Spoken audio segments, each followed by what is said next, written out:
Hello, everyone, and peace of Christ to all of you. Please invite your friends and share the link with everybody. Today, our topic is the same uh, as always we do.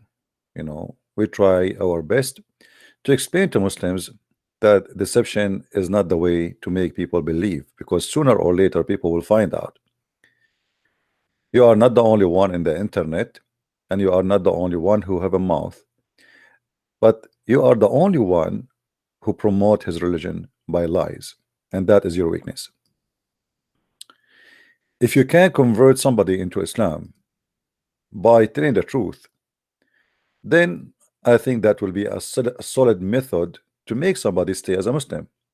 But you will notice, after you make somebody convert to Islam, maybe a year or two, they will leave Islam and they will become enemies of Islam, because they will feel so angry for what happened to them. They've been deceived, they've been lied to, and they wasted years of their life worshiping false god and the bad man. His name is Muhammad. So I believe that the way the Muslims they try to promote their cult, it is miraculous way to expose Islam. And I'm very thankful actually that the Muslims they choose such a way to promote their cult, which will make it easier for us and for me to expose this cult. If Islam is a religion coming from the true God, then there is no need for anyone to promote false ideas. It's not there. Just in order to gain some people convert to Islam, but sooner or later he knew that they will learn the truth and they will leave. So what the point of making somebody accepting such a cult? I will open my Skype soon so we can have uh, an open challenge for the Muslims, so they might call us and convince us that Islam really is a religion which is coming from God. And I challenge you to do your best. And please, no Christian should call me. If you are a Christian and you call me now, I'm going to block you. Not only I'm not going to answer you, because simply you are not listening and you are disturbing our program. My Skype right now is open, and we welcome any Abdul who have knowledge to call us and to prove to us anything the Muslim they claim about what it's called miraculous Quran. You see, I saw many websites, I saw tons of articles, millions, and each time I read those articles I laugh. I laugh at two things. First, I laugh at the devil, because the devil he could not even hire smart ones to defend him.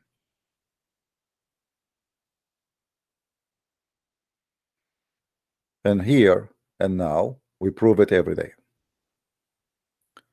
Who is the Muslim when I call me and confirm to us that the Quran is the book of Islam, contains scientific knowledge that could not have been known 14 years ago, 1400 years ago? Who is the one who have the courage, who have the knowledge? You remember a few hours ago we made a broadcast about rejecting the hadith. The Muslims these days, in order to avoid getting busted, they say we don't accept the hadith. But just to let you know, a person who don't accept the hadith is not even a Muslim. This is Islam QR info, Islamic website, Islamic question and answer. Refutation of those who quote the Holy Quran to reject Sunnah and justifying not acting upon it. There is some people claiming that the Quran is written that the Prophet Muhammad once told someone something to his wife, and she told that to someone, and the Prophet was not happy by that. He did not want the people to know his saying, but just to follow the Quran. The answer: firstly, Islam is based on two main foundations: the Holy Quran and the pathetic Prophet. Sorry, the prophetic Sunnah. It's my uh, excuse my French. So this is really what Islam is about. In order to be a Muslim, you have to base your religion in two things: Quran and the Sunnah. And Sunnah mean whatever Muhammad he said or did. So anyone he says to you, I don't accept the Quran, he is saying I don't accept the Hadith or etc. He is saying I don't accept Islam, and simply he is playing the game of deception in order to avoid the disasters his prophet he said. Imagine if the Hadith was containing something wonderful. There's nobody will say I don't accept the Hadith. The whole point of saying I don't accept the Hadith, because the Hadith is exposing the silly, the pathetic, the liar, the ethic, the crimes, the misleading of Muhammad. Therefore, the only way, if I am a Muslim, to keep myself from being humiliated by following such a man.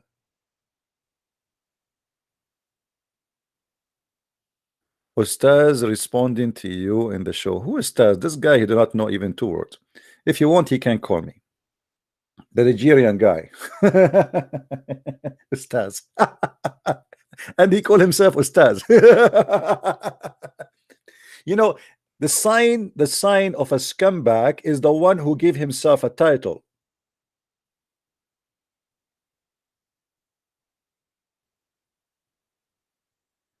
Because if you put in the front of your name and you write that, you say it's Ustaz. Let us say I say Ustaz. Ustaz mean master, teacher. So if I call myself teacher, that's him. That obviously this is not true, because the people should call you teacher, not you call yourself teacher.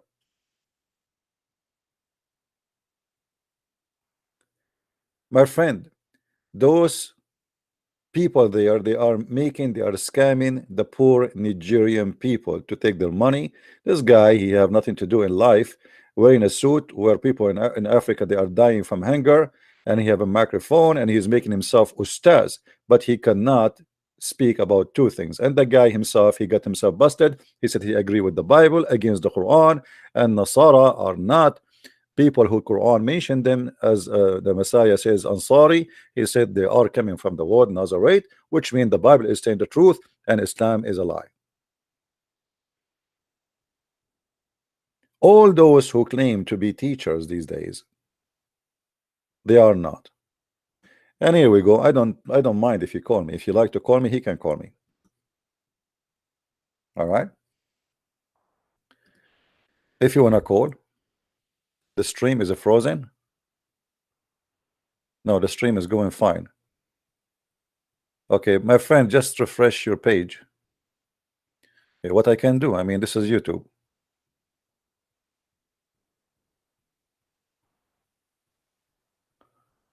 Let me see.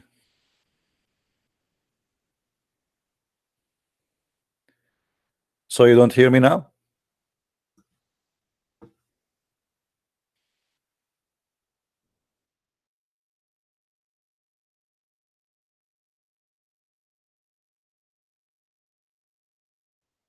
No voice?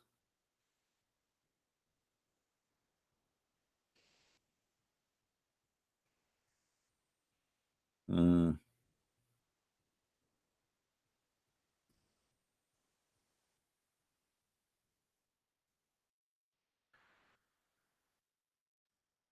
I don't know what's happening.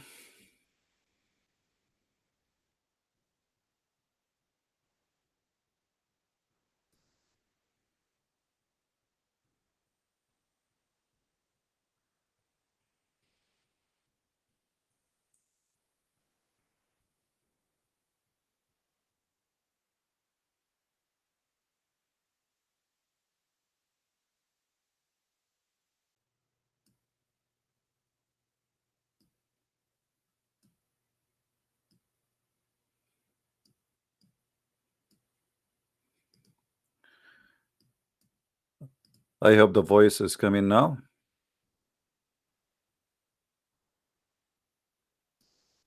Let us see. I restarted the browser.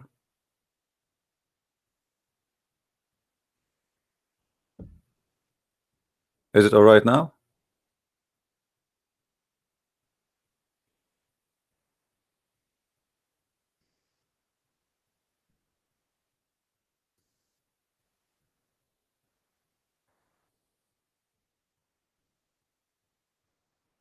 Okay. Is the are we fine? Are we back on air? Are we back? All right. I don't know what happened. I think this is maybe YouTube problem. It's gonna be from my side because I keep saying the name of Allah, and there's no way Allah will make things like this happen. Allah is very powerful. So anyway, again, invite your friends. We lost a lot of people by this, but it's okay. They will be back. Now, when somebody call himself ustaz or call himself master or call himself whatever, and I mean, it's a silly. It's the same Muhammad. He called himself a prophet. You see, in order to be called something, people they should call you prophet.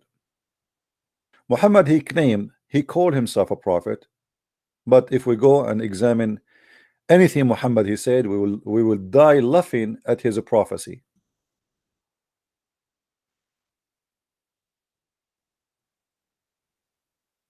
So here you notice that Islam is suffering, and because Islam is suffering badly, Muslims denied more than 80% of Islam, because Islam is actually in the Sunnah, not in the Quran. The Quran is an empty book. The Quran is nothing but a collection of stories, and they are useless in order to establish a religion. The Quran is a good book if you want to read a story about how Suleiman he heard the ant, which is a funny story because ants don't talk, and you cannot hear their speeches because simply they are mute. The Quran is fine if you want to hear a story about Ali Baba and the 40 thief, the seven sleepers and their dog, the man with the two horn where he found the sunset. But what does have to do with religion anyway? I mean, why even those stories are there? If I read the story about Suleiman, that he took a flying carpet and he fly from here to there, okay, what this will help Islam? I mean, what is where is the teaching about Allah in this? Why we are concentrating in this funny book about people but not about God? This is the book of God to teach me about God, but this book teach me nothing but fairy tale stories. A guy, a king, he take his army, he walk in the valley. The valley is called the valley of the ants. One of the ants, she said to the other ants, hide, otherwise so the man will crush you. What we learn from this story?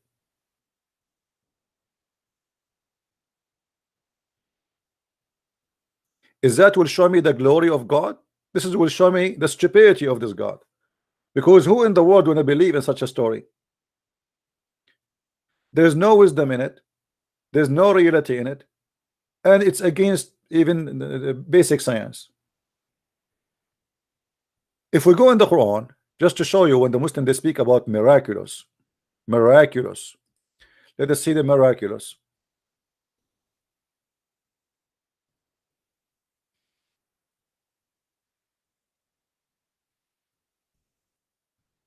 Let us see the miraculous and love.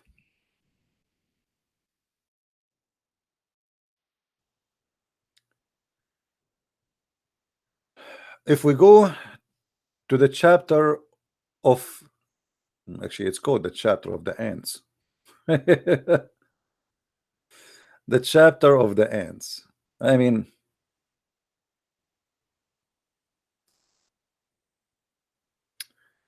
no comment. When they come to the valley of the ants, one of the ants said, here I have a very little tiny question to the Muslims. Why only one of the ants said? What about the rest of the ants?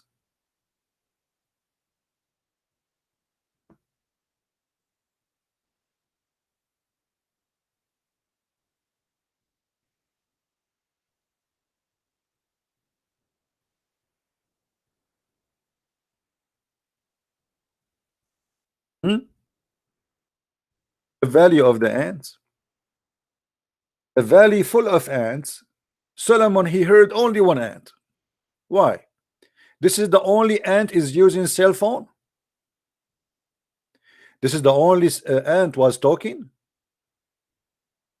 This is the only ant she is allowed to speak in the name of the White House. Who is this ant who Suleiman he heard her? And why he heard one ant? And how in the world this ant she was able to be heard by Suleiman when ants don't talk? As you see, Suleiman he was amused at her speech. Ants communicate in two ways: chemical and vibration. They don't talk, they don't hear.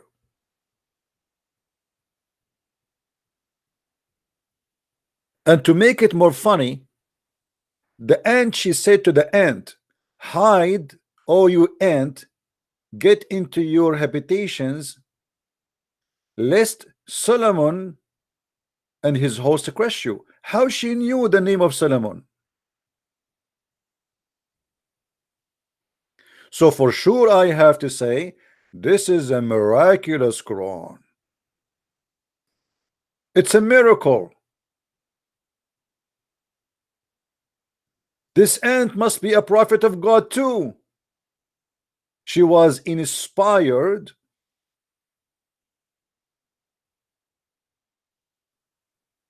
and she knew that this guy, his name is Solomon. Imagine an ant right now, she tell the other ants, hey, Christian Prince, his life on air, hide, otherwise he will debate you. How in the world this amazing ant she was able to know that the name of the prophet Solomon is Solomon? Because as you see, this is what she said. She did not say hide, otherwise those creatures they will destroy you. She said hide lest Solomon will destroy you. The one who's asking me when I talk about okay, hold on. We have a Muslim. He want to talk about the sperm coming from the backbone. Let us see what this guy want to say to us.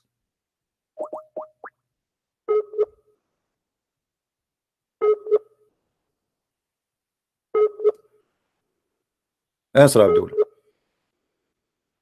Well, internet is bad, so he want to debate me, but he don't have internet.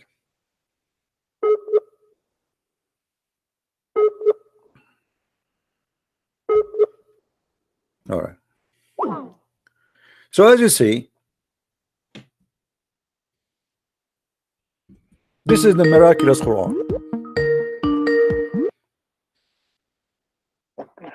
Hello.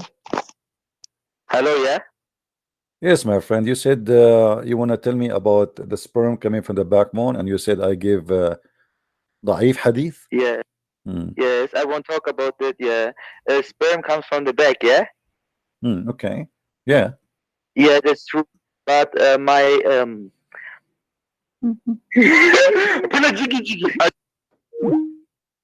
Stupid. Your mother, she must be a whore. She gave birth to you in the bar. Let us continue.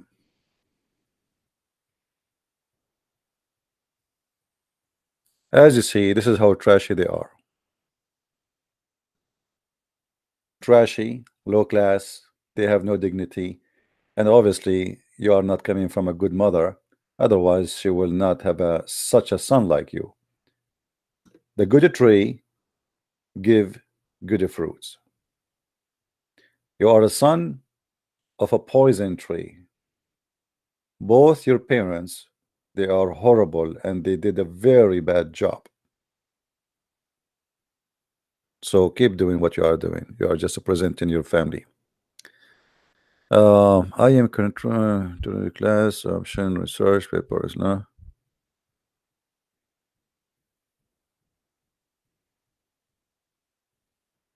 I mean, it's funny. Somebody's asking me which book to read about Islam. Read my books. What I will say to you. Okay, let's see. Many text.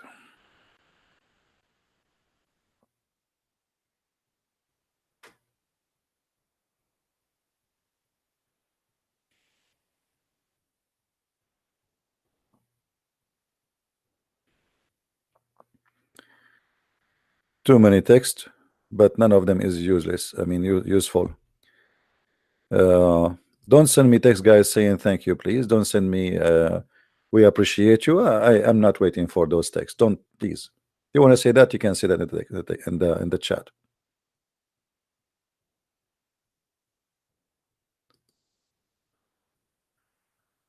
All right.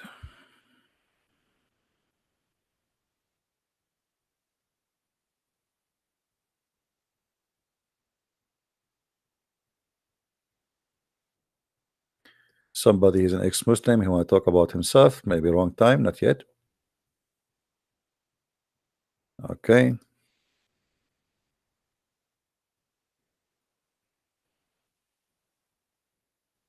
All right.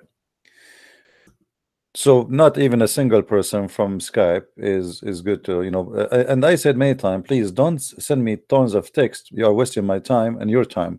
I will not answer hello. I will not answer hi. I will not answer I appreciate you. I will not answer because simply if I answer everybody, I better close my program and just start saying hello, thank you very much, thank you very much, thank you very much. And then we will do the same as Muslims they do. When a Muslim he enter a movie theater, he have to follow the tradition of his prophet to shake hands and say assalamu alaikum. By the time we finish shaking hands and say assalamu alaikum 3 times to each person, the movie will be over. So either people they stop sending me those messages or I will stop using my Skype. Period. Because it is silly and it doesn't make sense. I put my Skype on air or let us say online so people they can see it so they can call me, and that is the Muslims to debate me, not to receive hello I appreciate you. If you appreciate what we do, copy the videos, share the link, post a comment, give a like, or make your own channel. We continue. So when a Muslim he tried to convince us that he have a miraculous book, how this miraculous book convincing will function, in which way, how, where we can bring this from? Who is a Muslim he want to show us the miraculous book?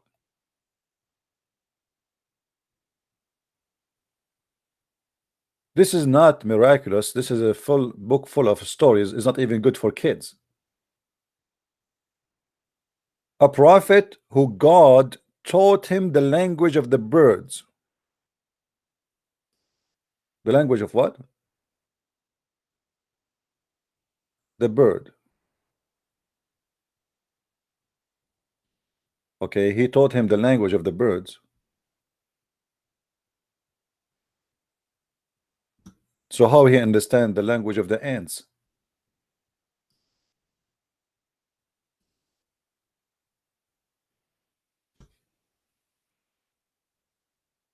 How silly the author of the Quran.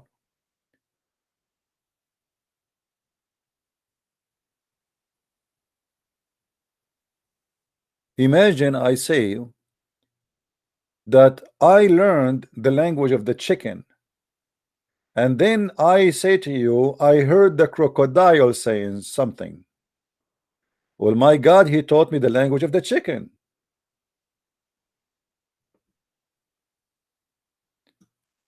How silly, how stupid the author of the Quran.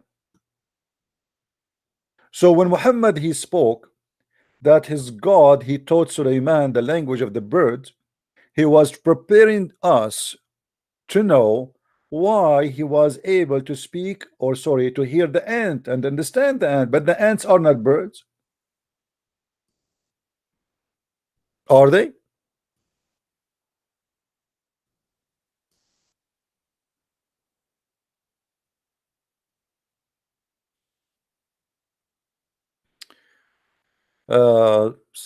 Someone asking what is the website I use. Okay, it's called Quran. Wow.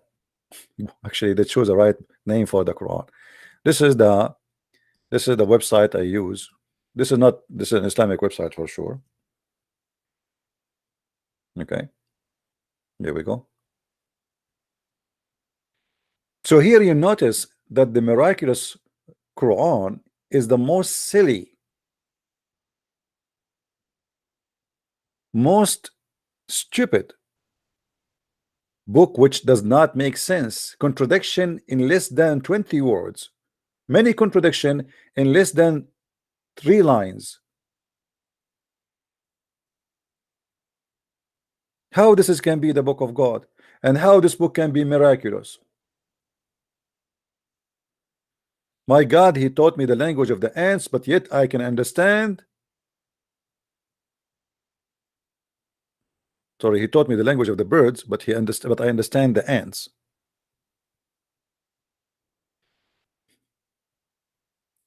Maybe at that time the ants were used to be birds.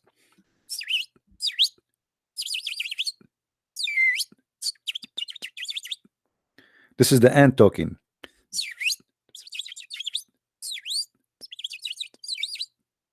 And now Suleiman like, wow. Look what she said to her followers. I'm amused by her speech. Any donkey in the world can go on right now and search in Google, and you'll find that ants don't talk. Ants, they talk, yes, if we can say communication, which means they communicate as all creatures, but not by making a speech, you idiot. They are mute, they are deaf. So when you say to me and you fabricate tons of articles speaking about how amazing the miraculous Quran,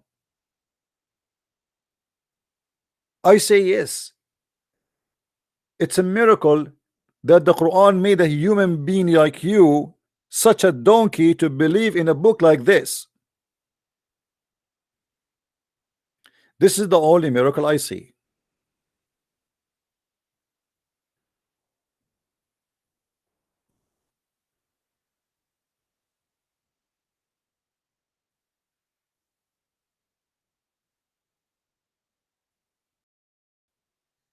Any Muslim would like to call us and show us the miraculous? I don't want to call Zakir Naik, because Zakir Naik, he will explain this and he will refute me. If we call Zakir Naik about the ant, how Allah, he taught him the language of the birds, and he spoke the language of the ants, for sure he will say, but that's it. There the guy is never the contemporary, and already accused the Quran with false statement.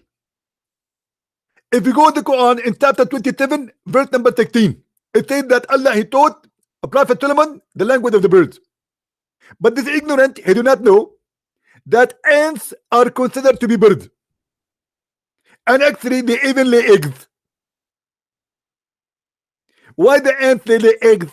Because they are a chicken. They are a form of chicken, a form of bird. Thank you very much. Here we go.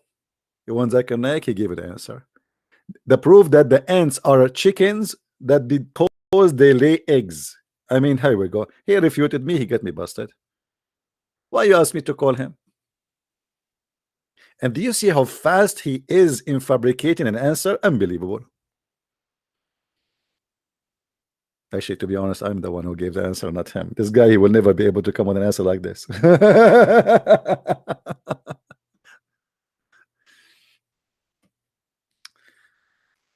Do we have any Abdul? Anyone? Any half one? Any quarter one? Your scholars are jokers. They are comedian. They are silly. They are stupid, and they are good for, you know. I know they are good for what. And the funny, they live like kings. You see, this guy Zakir Naik, he lived literally like a king.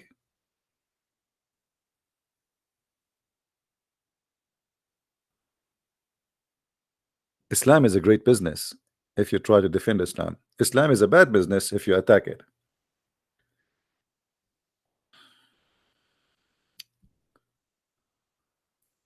Uh,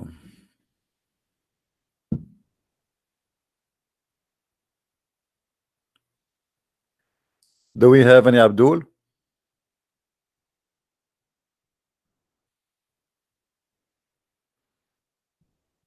Our IP founder is on, so we will not get the same stupid idiot calling again. Any Abdul here would like to call me?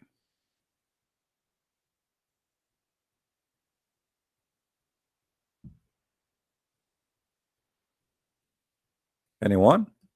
Any half one? Now, if we go to the Muslim website where they post for us all those miracles, and they are assuming that all of us are a bunch of ignorance and we do not know how to refute this. The speed of light.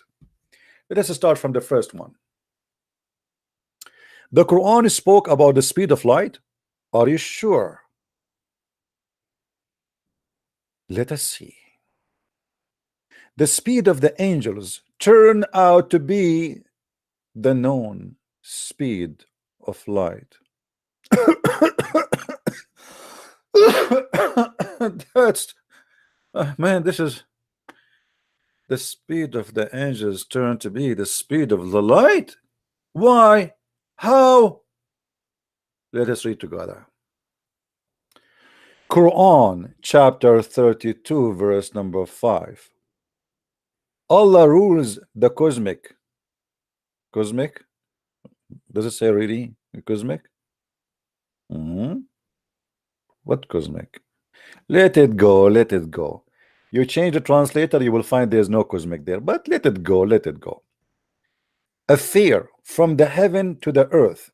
Then this affair traveled to him a distance in one day, at a measure of 1,000 year of what you count. Hold on. Hold on. I want to go with the Muslim theory before we go and discuss the speed of light. Just to show you how stupid the Quran is. But the problem is, people when they read, they don't use their brain. They just read. I mean, text, like, you know, there's some people, they lined words up together. They don't read, they line them up. I'll explain to you what the Muslims just did to themselves. And I have to use my artistic skills. Forgive me for doing that.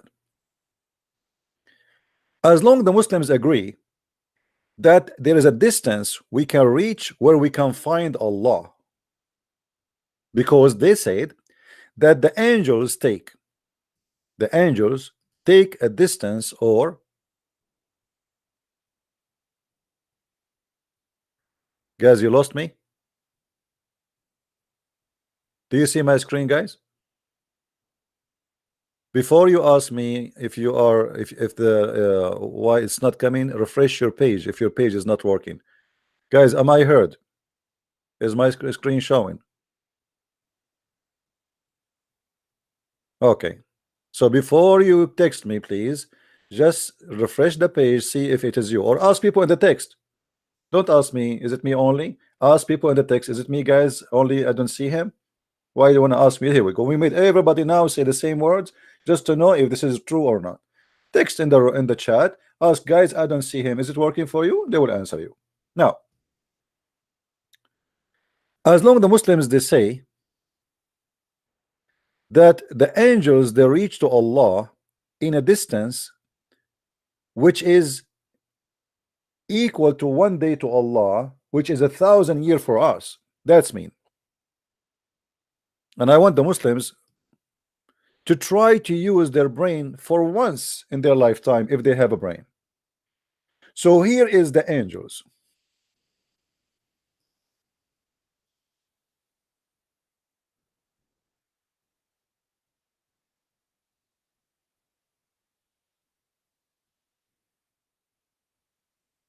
Angels.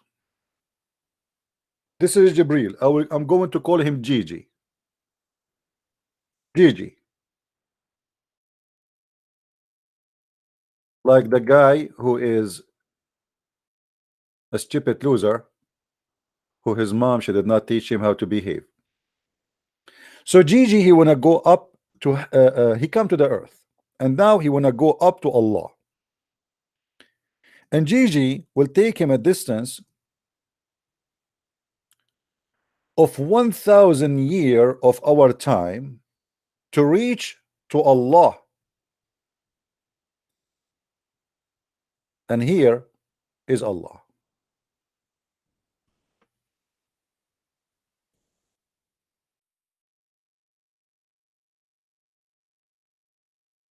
Al-Lah, the moon god.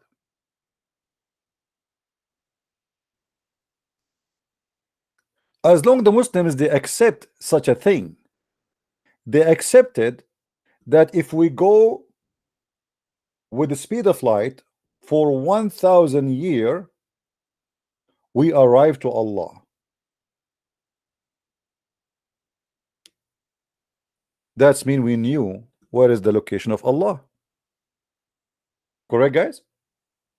Because in order to say the distance of the angels to go to Allah is 1,000 year speed of light, that's mean we can measure exactly where is the location. Because the speed of light can be measured by kilometers. Are we following? People, are you following me? So all what we need to do, if we search right now, what is the speed of light?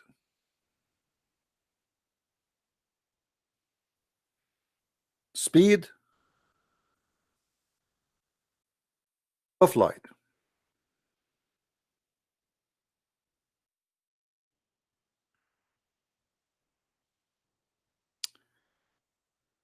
is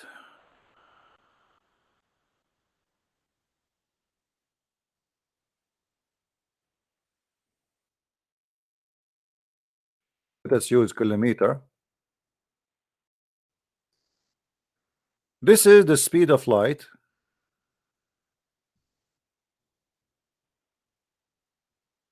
is 1,079 1,000. Let us see here to be sure.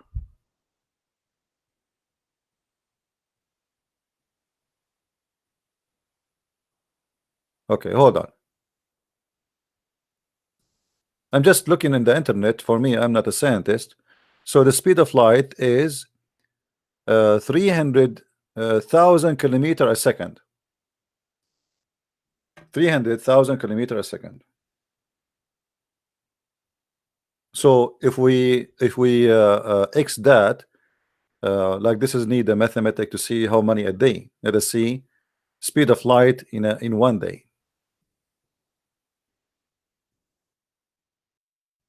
If we can find an answer. How fast the light travel. But anyway, the idea is very simple. As long we knew the speed of light and how much it can pass as a distance, then we knew already where Allah is located. And that's mean Allah is located in a fixed place. In a fixed place. In order for this Allah to be located in a fixed place, he have to be a fixed person. Correct? And that's mean that Allah is a physical being in a physical place, in a physical distance, is a physical location. Which mean Allah is not everywhere. Which mean he is limited, he is content, he is located.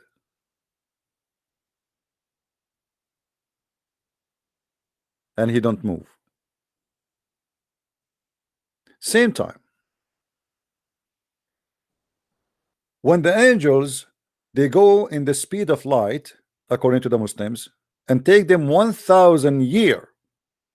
How Muhammad he was able to go to heaven in the top of a flying donkey in less than 8 hours round the trip, including going to Jerusalem?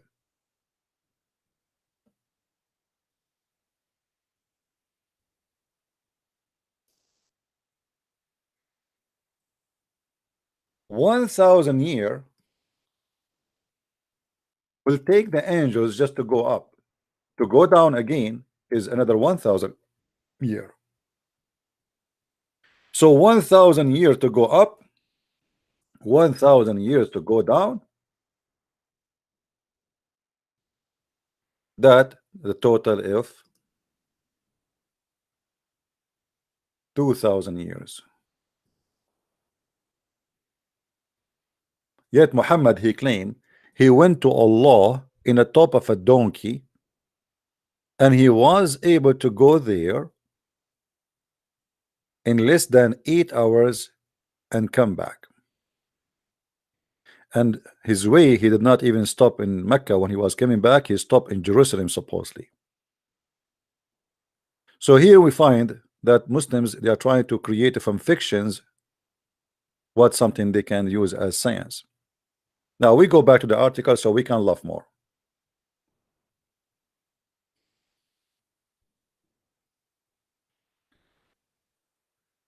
The angels who carry out those orders, those people back then measured the distance neither by kilometer or miles, but rather by how much time they need to walk.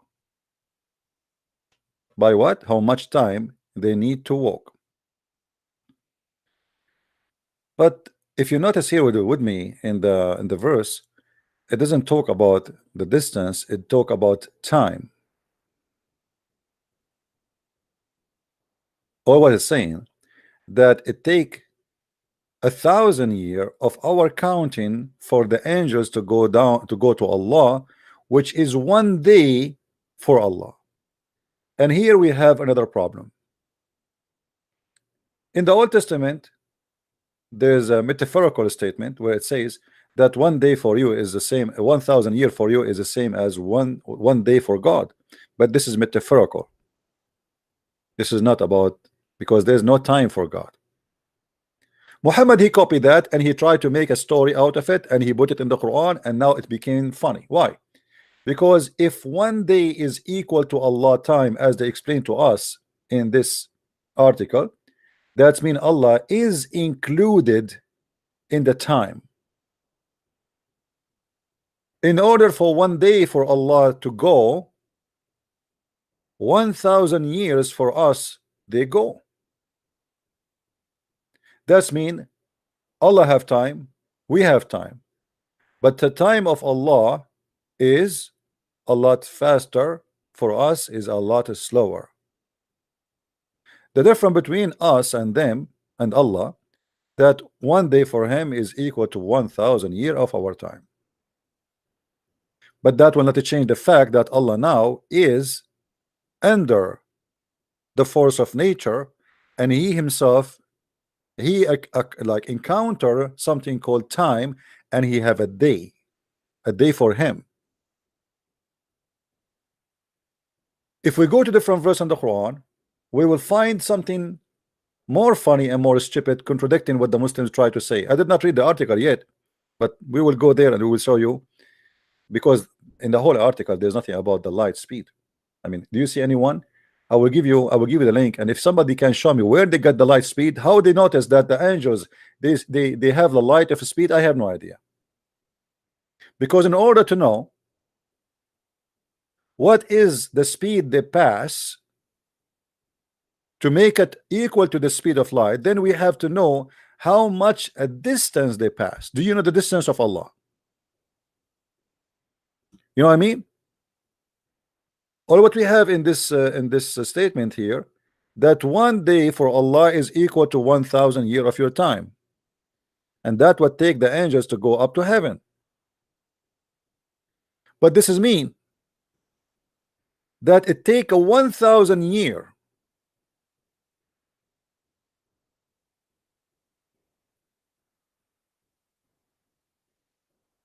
for the light of Allah, if He is light, to come to us, which mean if Allah He sent His light, or a light came from the location of Allah, is going to take 1,000 years before this light arrived to us.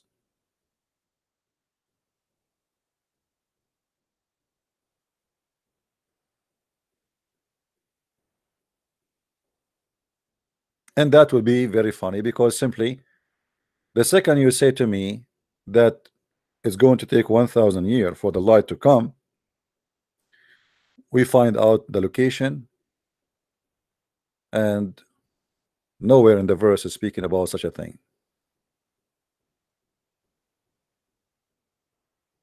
If we go to different verse in the Quran, we will find a contradiction. You can read the article, by the way, because there's nothing here is about the light speed or etc. It's just a fiction they are trying to create. Where anyone can show me where they got this from? The angels carry out the order of the etc. measure distance between neither in kilometer or by walk. For example, village 2 days. This is mean the distance equivalent to walking for 2 days. But this is not what this verse is saying. It says that Allah have angels, and angels come to us, and it take for Allah 1 day, it take for us 1,000 years, but we do not know how it take for the angels themselves. Are you following with me?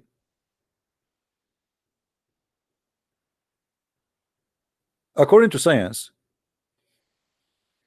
if you change your location, time change. Time is relevant to where you are located. So if you change your location, you are in the space. 1 year in the earth, it might be maybe 4 years in different place, or 5 years, depend where are you. Time is not the same. Here Allah is fixed in his place, we are fixed in our place. The one is moving is the angels, and the angels, in order to go through the time, they have to go through multiple time, because this is a changed based on the location.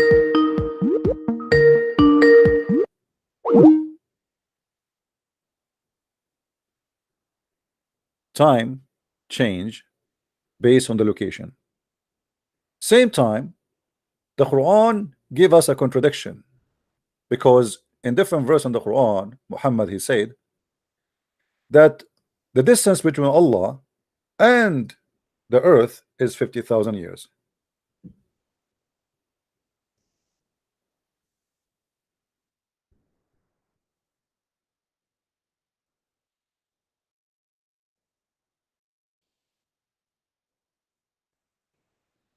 In chapter 70, verse number 4, it says, the angels and the spirit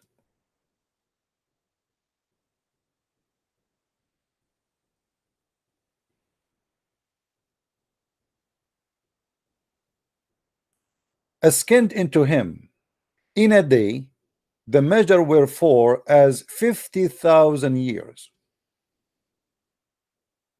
Okay, so what happened now? Did Allah change his location? This is the same angels, and this is the measurement of 50,000 years of our time. Our time is still the same. So now we have two chapters, one saying that the angels go to Allah and take them 1,000 years to go there, and one it says 50,000 years. In order for the Muslim to solve this issue, they say this verse here is speaking about the judgment day. It doesn't matter, because judgment day or today there is no different. Why is going to take them 50,000 years? What, they are out of gas? You told us that the angels they go in the speed of light, and it take them 1,000 years to go to Allah. So what happened now? Why it became 50,000 years? They lost their speed. The angels are out of gas. Their light is damaged. Maybe the light is going through the bullets or through the walls.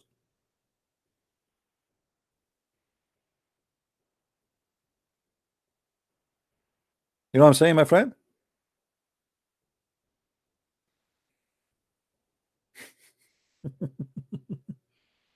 Here we go, the speed of the light.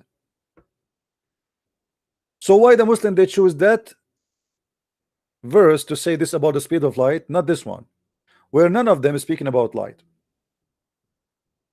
Why Allah don't say, well, look, this is the speed of light? Can't he say that?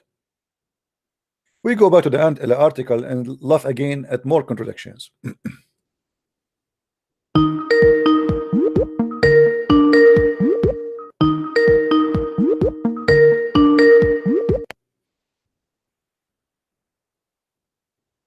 Yes, Gigi.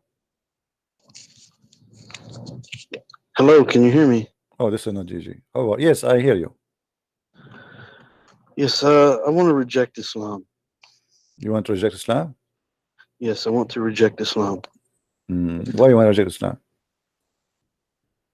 I want to reject the version that ISIS uses to spread evil throughout the world. This is Kenny Boner, And right? I want to How are you, reject Kenny? How are you? version. How are you, Kenny? I want to reject the version that How are you, Kenny? Islamophobes, How are you, Kenny? How are you? people like you use Did you buy my books or not yet? to paint an ugly picture of Islam with broad strokes of your brush. So let me That's ask the you. Islam You I want said to you reject. reject Islam, which is ISIS Islam, correct? Yeah, and the version that you try to paint a Okay. picture of. Well, isn't it ISIS Islam in the Quran? No, sir, it isn't. Do you wanna take a challenge? What I want to do is I want to reject Islam that ISIS uses and the Islam that Islamophobes use, Okay. where you try to Well, hijack okay. Islam Let me ask you. to Okay, your own okay. Let us benefit. let us see. What Sure. what name for me one thing ISIS did is not Islamic. Well, anytime you oppress people, if you kill people unjustly and you destroy What unjustly mean? What? Tell me how property you kill and people destroy justly. lives. Tell me how you can kill people justly. So you are saying to me your prophet he killed people but justly, right? Only in self-defense, absolutely. Only in self-defense. Okay. Let us Right. see. So if someone is killing, All right. if Okay. someone is Okay. using Okay. Okay. Islam Okay. Okay. to Okay. kill Let's see. people Only in unjustly self-defense. and Okay. not in Isn't it your prophet? self-defense, Isn't it your prophet who but said, killing "I've been if you're ordered"? killing in self-defense, Isn't it your prophet? He said, "I've been ordered to kill all mankind until they convert as to a Islam Muslim, or they die." as a Muslim, I want to reject the You version are not a Muslim. You are a potato. You are just a guy who is an idiot who do not know what to do. Seeking Islam to attention. enact Read for me in the the world. screen. Read what is in the screen. I'm driving You right said now. you always you call me when you are driving. I think Right, I'm you're driving not right driving. now. I think What somebody is happens if- driving you. Now, listen, I want you to read for me. It says, "I have been commanded that I should fight against the people till they declare that there is no God but Allah." Are you saying your prophet was ISIS? I'm telling you that the Prophet Muhammad, peace and blessings be upon him, only fought in defense of. Here we go. He did not say I am defending. He said I am in order to fight until they declare, not until they stop fighting me. Stop lying. Right, until the oppressors stop fighting. Right. He said until you declare, not at the oppressor. Read with me. He said until they declare no God but Allah, and when they do, perforce there's no God but Allah, and their blood and their righteousness are granted protection from in my behalf. Which means if you don't say Allah is God and you don't say Shahada, Muhammad will take not only your life, will take your money. Well, let's put this in the reality. Okay, so there were many people that were fought against the Muslims that actually become Muslim, right? And so your opportunity to do so is not too late until the day of judgment. You are not answering. You see, you are a potato. So, no, I am. Answer what I showed you. Answer what I showed you.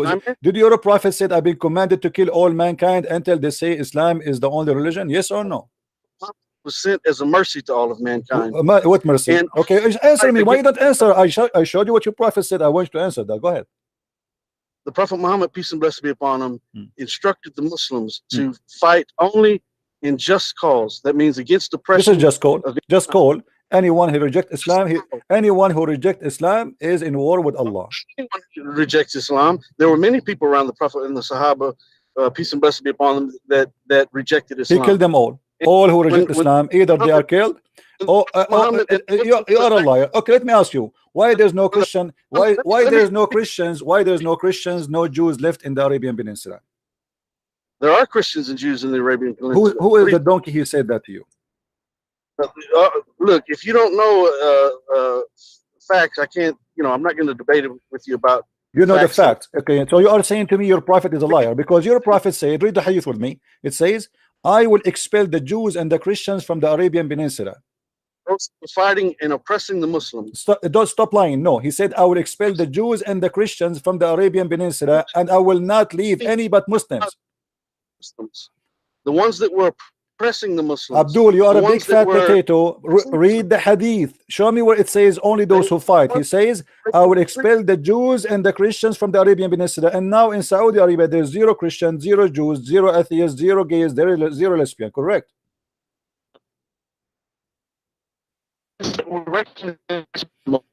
Period. Just get lost, donkey. I have no time for stupidity.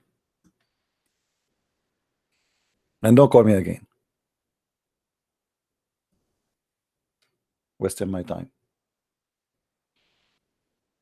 The prophet, they killed people only justly. Your prophet, he said the three letters: die or convert. Aslim taslam. Aslim taslam. Even the Quran forbid the Muslims to go for peace unless they are not the uppermost.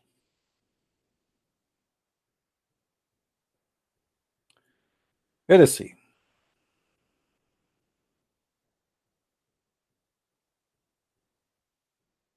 Aslim taslam.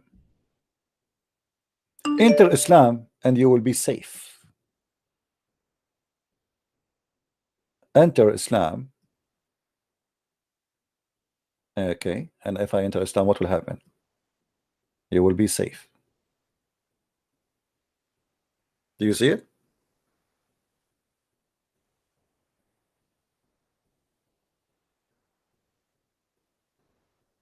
So they lie to us. They say Muhammad, etc. Muhammad, he said it clearly, I've been ordered to kill all mankind unless they convert to Islam and they pay say the Shahada and they pay the zakat and they pray as we pray and they face the Qibla, which means they face the Kaaba, slaughter as we slaughter, do everything exactly as I do, otherwise I will kill you. As simple as that. If you break any of those commands, you will be considered as an apostate. This is why ISIS, when they see someone, he claimed to be a Muslim, but he don't pray, he is not to be considered as a Muslim.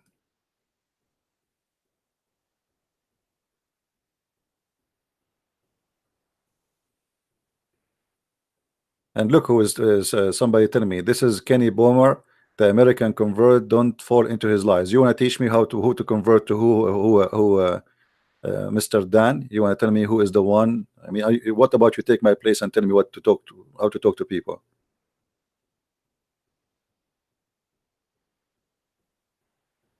The people are funny. I've been ordered to do qital, which means to kill.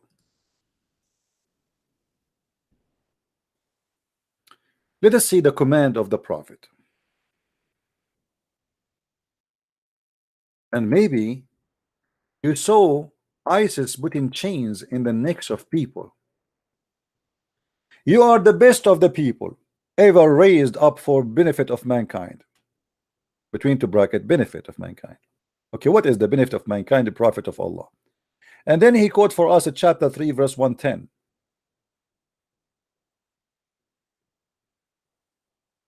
The best for mankind are those who bring them. Bring who? Bring mankind. And with the chains around their necks till they embrace Islam. That is Islam. So the prophet, he fight only those who fight, who says the best of mankind is those who go and bring people with the chains around their neck.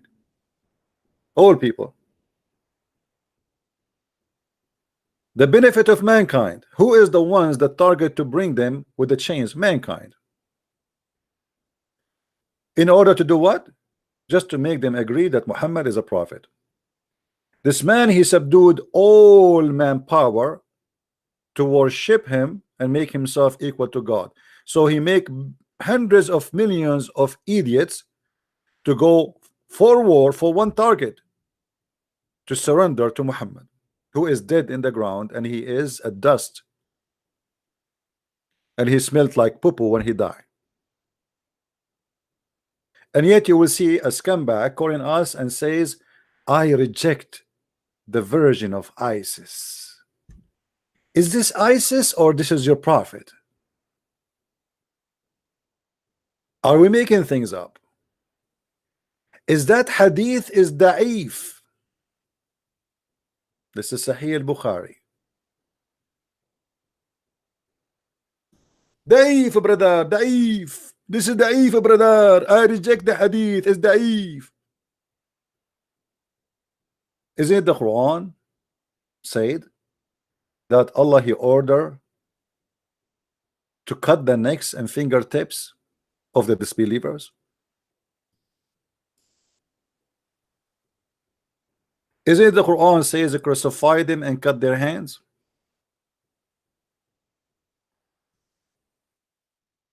And this is exactly what ISIS do.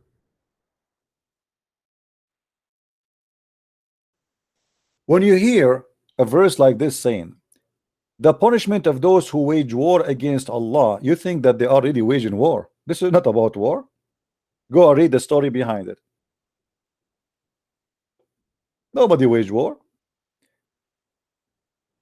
This is the punishment. There's a guy, he's a sheikh. He saw a dream. He saw a dream that Allah Messenger Muhammad, he came to him in the dream. And he said to him a few things. In less than 48 hours, he was arrested, taken to Sharia court, and now he is, he's facing more than 80 count of violation of Islam, just because he saw a dream. All of them goes under this verse, chapter 5, verse number 33. And now the Sharia law court asked him for cutting his hands and his feet and putting nails in his eyes as a punishment by crucifixion. Just for seeing a dream. What is the war? When somebody says to you war, and he is a Muslim, they are talking about you rejecting Islam. The second you are rejecting Islam, you are waging war against Allah.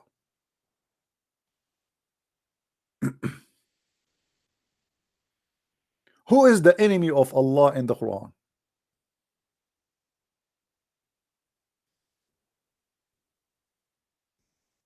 Anyone reject Allah?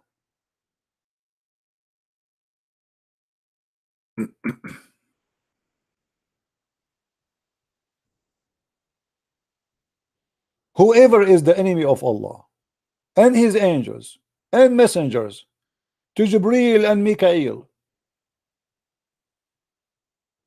Allah is the enemy of the kuffar. But you cannot have a war with Allah. We cannot kill Allah, supposedly. Simply, he doesn't exist. We cannot kill the angels if they are real. Oh, I forgot. You can. In the case of Moses,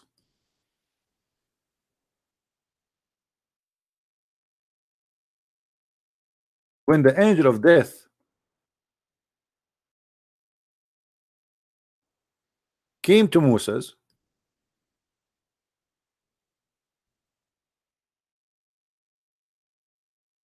find the hadith.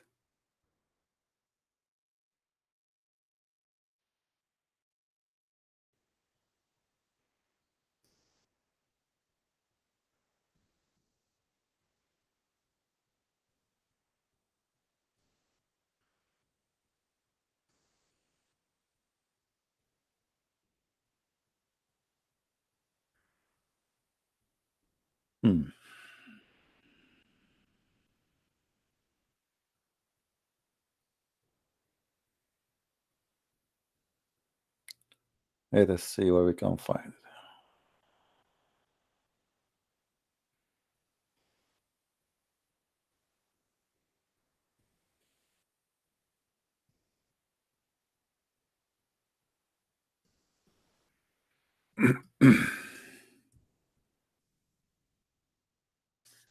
Abu Huraira reported that the angel of death was sent to Moses, peace upon him, to inform him of his Lord summons.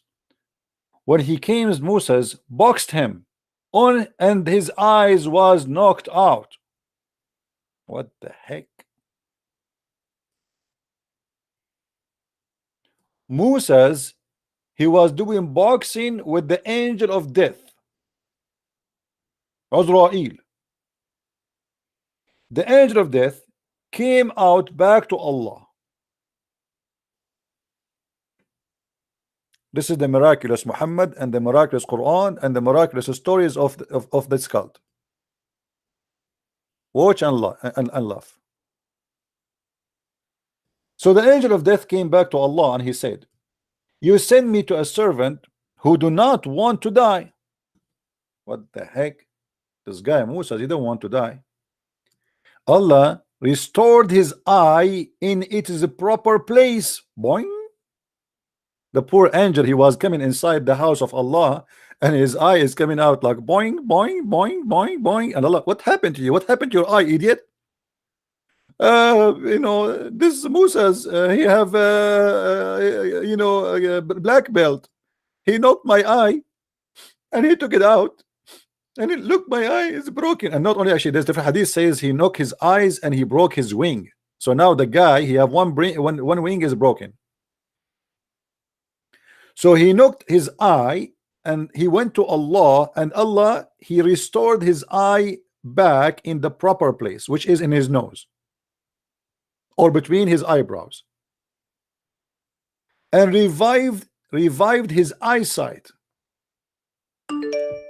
So how you say to us in the story which we are talking about the speed of light, you are saying to us that the angel, they have the speed of light but they have eyes, and you're a prophet, he said they have wings. Jibreel specifically, he have 600 wings. Is that metaphorical or physical? Obviously it's physical. This cannot be metaphorical. Here we go, you see, he did destroy his eye, and this is Sahih hadith. Now Allah, he fixed his eyesight and he said to him, go back to him and tell him that if you want life, he must place his hand on the back of an ox. And he would be granted as many years of life as the numbers of the hair is covered by his hand. This is why, my friend, you want to have a big hand. If you have a small hand, you live less. Musa said, my Lord, what happened? Then he said, then you must court death. But notice with me here, the story is telling us that Muhammad is officially stupid. Why? Because if Moses can object the order of God and the command of God to die, and he beat the angel of death, that's mean all of us, we can do that. Why only Moses was able to beat the angel of death? The answer can be found in Chong Fong Chin Chi Chung Samurai School. If you go and do some research about Moses, you will find that he have many built in the Kung Fu, and he was even he was a master of a Bruce Lee. Actually, Bruce Lee, he was called by that name because each time Moses, he see him in his way, he see Lee from my way. And this is how Bruce Lee got his name, because Moses, he spank him and he make him Lee in the side.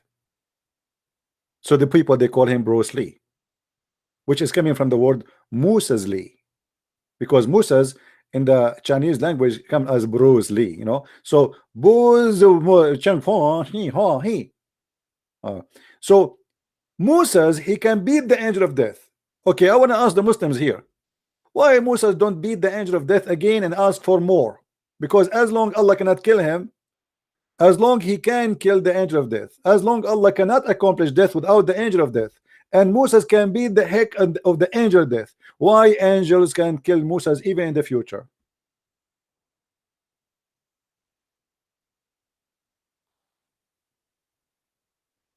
Hmm? So in the article they say to us the angels are in the speed of light. We have two verses in the Quran, one saying that the angels they speed in 1,000 years of your time, one day to Allah. The other verse says 50,000 years, one day to Allah, which is contradiction. Nowhere in the verses speaking about light, nowhere in the verses speaking about speed in order to know what how fast the speed. Nobody knows where Allah is located. So how the Muslim they come to the conclusion that this is the speed of light? Stupidity versus fictions. In order to make a miracle, they made an article for us, but nowhere in the article can prove to us any of what they claim. It is the opposite. As we see, the more we study about this issue, the more we find that the Muslims are a bunch of hypocrites and they are making up stories. Lunar calendar month 12 months a year.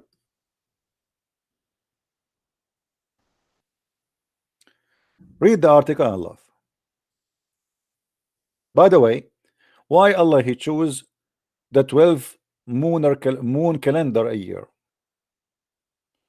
Isn't it this is a mistake?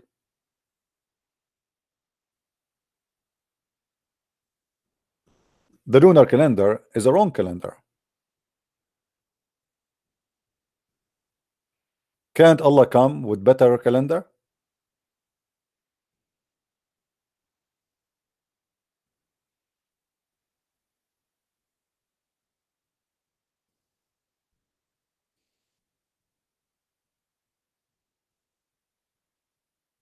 Anyone? And look what here they say, that Allah is saying, then God saying the angels travel in one day the same distance that the moon travel in 12,000 lunar. Where is that? They say to you, because in the Quran it says that the year for Allah is a 12 moon, but this is the year for you, you idiot, not for Allah.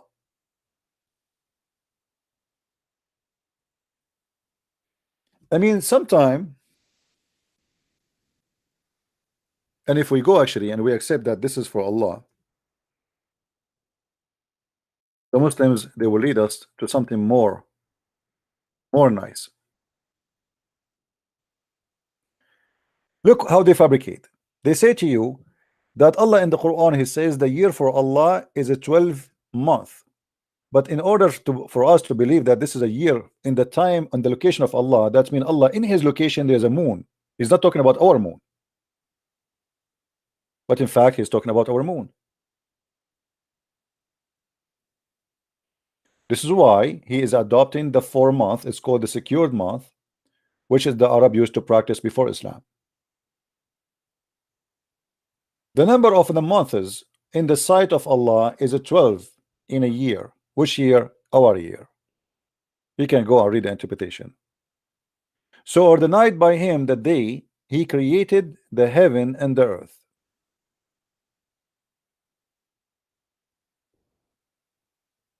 So since Allah he created the earth and the heaven, from the beginning Allah created the day and the night to be the same as today, and the year was 12 months as now. But this is, by the way, according to science, this is wrong. According to science, the earth does not have the same time as today. Yes, it have day and night, but the day and the night is not 24 hours like now, and in the future is not going to stay the same.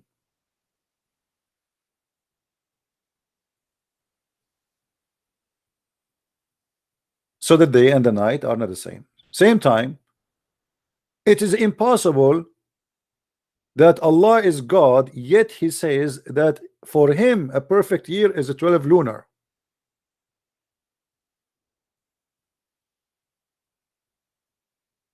If you notice here they say the word months. If you go in the article they use the word lunar. Anyone knows why? Why in the translation they did not use the word lunar? Here they have lunar. In the Quran translation they use the word month. The word shahr is not an Arabic word.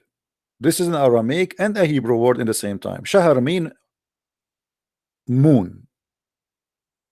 So when you say 12 shahr, you don't say 12 month, you are saying 12 moon. And that is additional proof that your God Allah is a fake God, because the lunar calendar, if this is the calendar of Allah, is a proven very easy to be a wrong calendar. This is why we have to fix it every few years. It's not complete.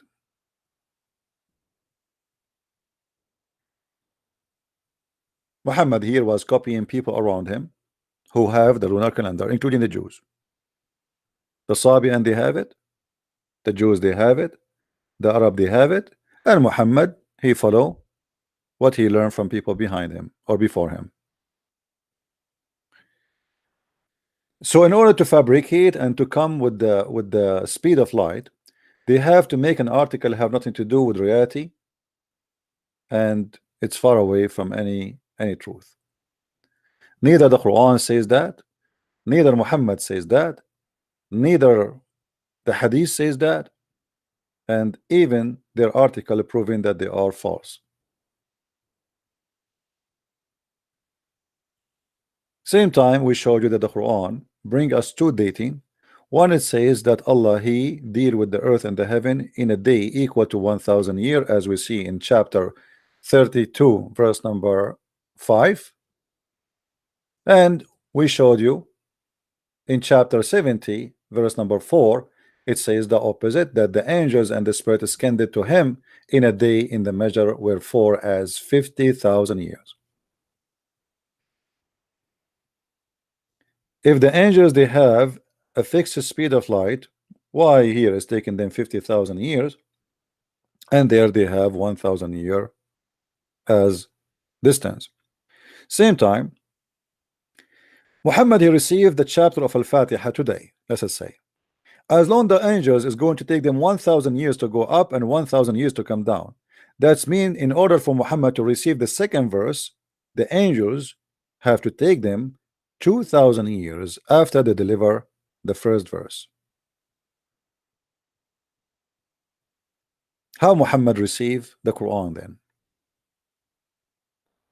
Any Muslim can tell us?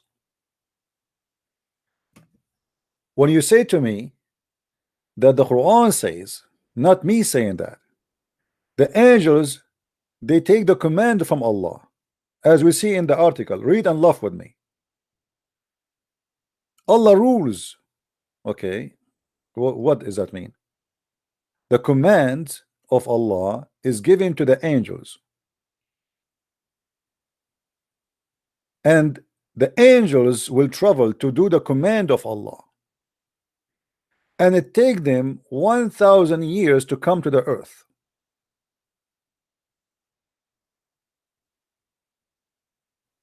And by the way, here you will see in the translation they say in a distance of 1 day. In the verse in the Quran it doesn't say the word distance at all. That is a fabrication.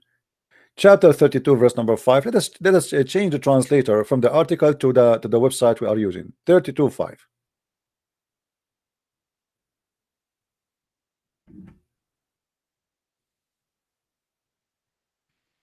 Just to show you how the Muslims they fabricate, and we cannot accept their translation. They make a translation fit with the article they are making to prove a point. So they add words to the translation to make it about distance, to make it about speed, to make it about things is not there. Here we go. This is verse number 5. Where is the distance? Here he add the word space. Even there's no space. The Arabic in front of us it says يدبر الأمر من السماء إلى الأرض ثم يعرج إليه في يوم كان مقداره 1000 سنة مما تعدون. He rules the affair from the heaven to the earth, which means from the direction is from the heaven down to the earth. and then they go back to him in a day which is equal to 1,000 years of your time. That's it. Doesn't say anything about speed, doesn't say anything about distance, it doesn't say anything. All what it says that the angels, they go down to earth to do the command of Allah in one day for Allah, 1,000 years for us. So here Muhammad, he received a verse from Allah. Why Muhammad he received a verse second day? If the angels they need 1,000 years, 1,000 years to go, 1,000 years to come back.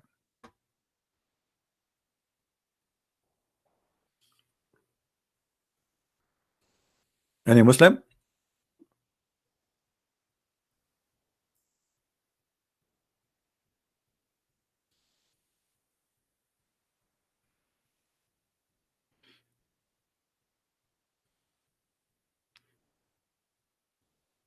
Hello? Who is a Muslim want to give us a call? So all what we see in the Muslim articles is a change of translation, change of interpretation, adding words to the Quran to make it scientifically look like. We change the translator. It says he regulates the affair from the heaven to the earth, then shall its skin day to him in a day the measure of it, which is 1,000 years of your count. There's no distance, there's no speed, there's only time. And we cannot measure the speed unless we know two things at least. If we know the distance and we know the time, we can know the speed. If we know the speed and we know the distance, we can know the time, correct? I mean, it's a simple mathematics. But here all what we know is the time. How many of you is good in mathematics?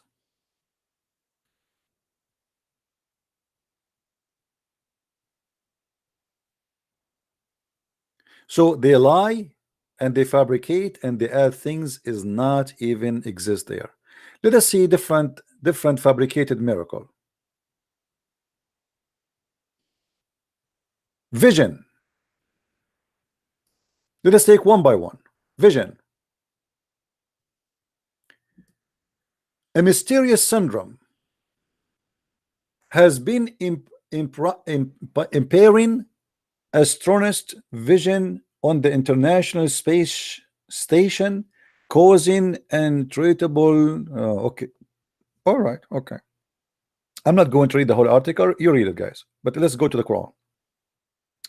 But 1,400 years ago, the Quran said, if Allah opened wormhole, the Quran says Allah opened wormhole. Okay. Read the translation with me and laugh.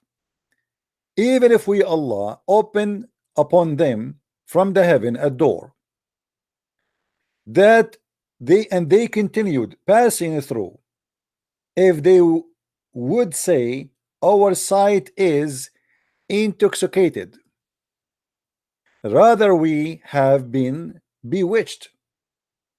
So they say to you that if you stay in the heaven in the spaceship, you have a barely vision. Your vision is not going to be good. Your vision is going to be disturbed.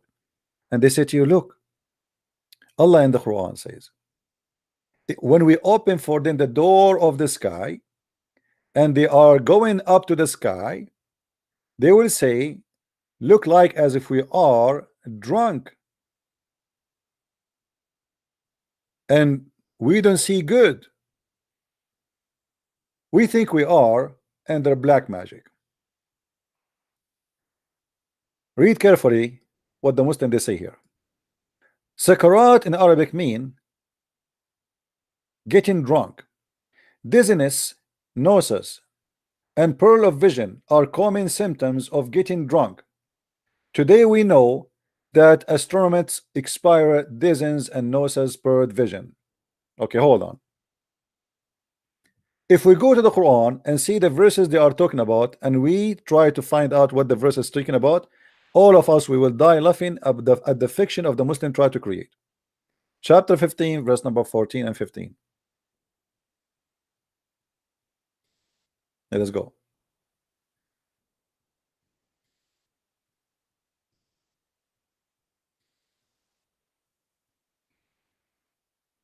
All right.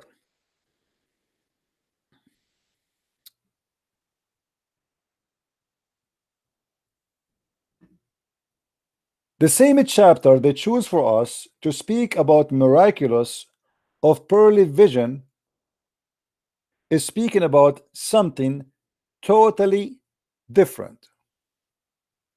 Read carefully with me, and I challenge any Muslim to say, I am lying.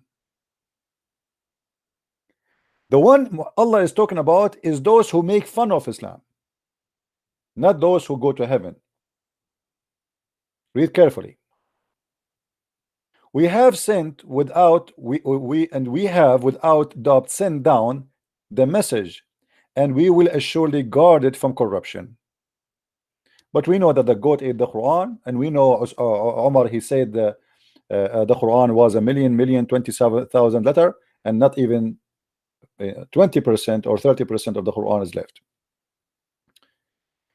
We did send messengers before thee amongst religious sect of old, but never came a messenger to them, but they mocked him. Even so we do let it creep into the heart of the sinners. They should not believe in the message, but the ways of the ancient have passed away. Even if we open out to them a gate from heaven, and they were to be continue all day ascending therein, they would only say, our eyes have been opened to be drunk. Nay, we have been bewitched and sorcery. So all what he's saying, even if we take them to heaven, they will not believe it. All what this verse is about. The Muslim, they make it about when you go in the spaceship, you have a pearly vision. But hold on, the Quran itself says, if we continue reading the same chapter, you will see how stupid things will go. They are talking about if you go in the spaceship, you will have a pearly vision. Read with me carefully. It is we who have set the zodiacal signs in the heaven. So the God of Islam believe in zodiac signs. Do you see it? This is a spaceship now. The zodiac signs, Allah saying, I am the one who put them in the heaven. Continue. And we made them decoration for the beholder. So the God of Islam believe that the stars are decoration only, which means all the stars can be seen. The fact not even 1/1,000,000,000% of stars can be seen by eye. The rest are invisible for our eyes because they are too far. Then وَحَفَظْنَاهَا مِنْ كُلِّ شَيْطَانٍ رَجِيمٍ. And moreover, we have guarded them from every cursed devil. Hold on. The Muslim, they were talking about spaceship going to the space, but the Quran says nobody can go there because the space is guarded. Shaitan cannot go there, and even a human being cannot go there. But if any sign, any gains a hearing by stealth is pursued by a flaming fire. So if any shaitan try to go to the space, Allah will shoot him by a star. Do you see the science? If a shaitan he tried to go to the space, Allah will shoot him by the fire, and that story can be confirmed in different verses in the Quran. Read carefully with me.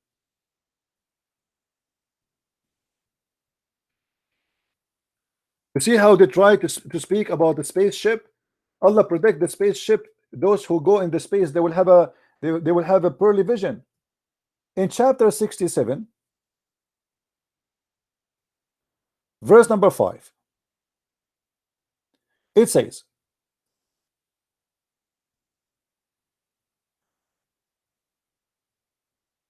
He is the one who created 7 heavens, one above one, to see no incorrectly the creation of the beneficent Allah. Then he look again, can we see the disorder? Then he turned back the eye again and again. Your look shall come back to you, confused while you are fatigued. I mean, the translation is really horrible. And certainly we have adorned the lowest heaven with lamps, and we have made such a lamps as missiles for Shaitan, and we have prepared for them. What the verse in here saying that the lamps are created to shoot the Shaitan in his ass, but the guys in the article talking about science and a spaceship. Not only this, we are not done. Not only this, in different verses in the Quran we will find the following. We will keep going.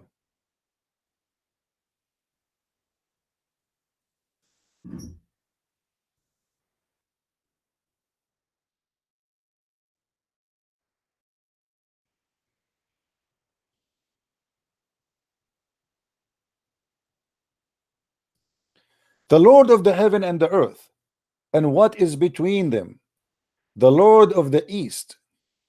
Surely we have adorned the nearest heaven with adornment a star, and there is safeguards against every rebellious Shaitan. They cannot listen to exalted assembly, and they are thrown at from every side, being driven away. For them is a perpetual chestmate, except him who snatches off but once, then there follow him a brightly shining flame. Horrible translation. I will change it, but as you see, the Quran, the Muslim, they speak about science. The Quran is speaking that there is genies and Shaitan, they spy at Allah, and that how Allah explained the falling meteor. He think that those are stars. They are made to shoot the Shaitan who try to spy at Allah. They are coming to Allah to spy at Allah. Allah have a meeting with the angels. He's giving them commands. So the Shaitan go there trying to spy, but he cannot, because the second he tried to go there, Allah he shoot them. Vish, vish, vish. We are not done yet.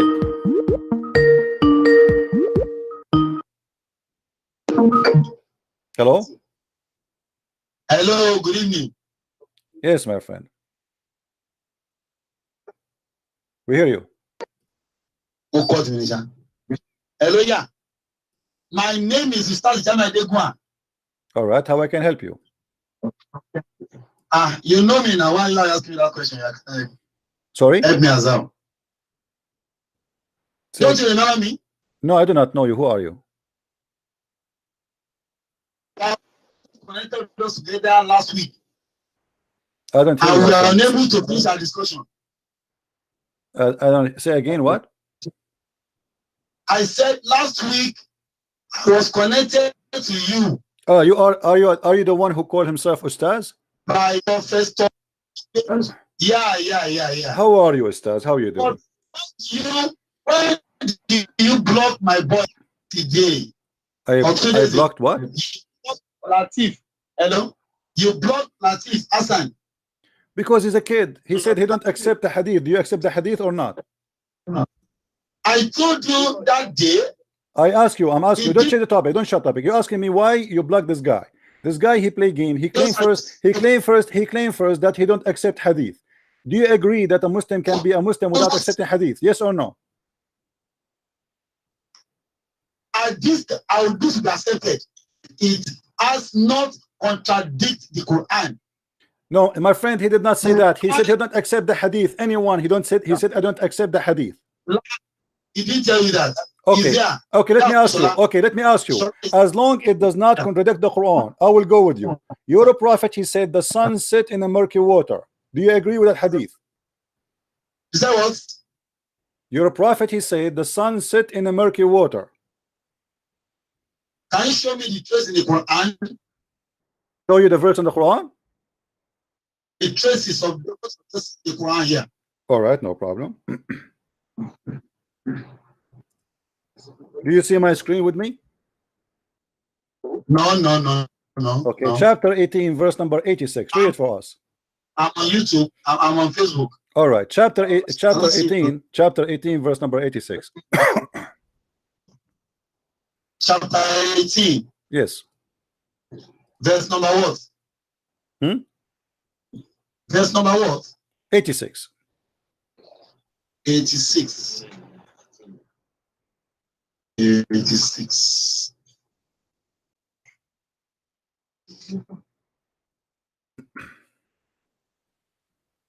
Don't always run away from the.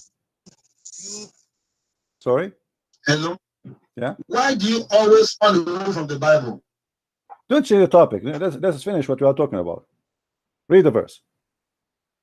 I said, why do you always run away from quoting the Bible? My friend, nobody is running away. You are the one is running away from quoting the Quran right now. You are the one is running away from quoting the Quran. You ask me where it says the sun set in the murky water. I gave you the verse, and now you are running away, changing the topic. It is you who's running away. Read the verse for me. I will read the version. Okay, go ahead. And I'm not asking you a Nobody question. is running away, and I will get you busted. You can quote from me from the Bible as much as you want. You can quote from the Bible as much as you want. Read the verse for me.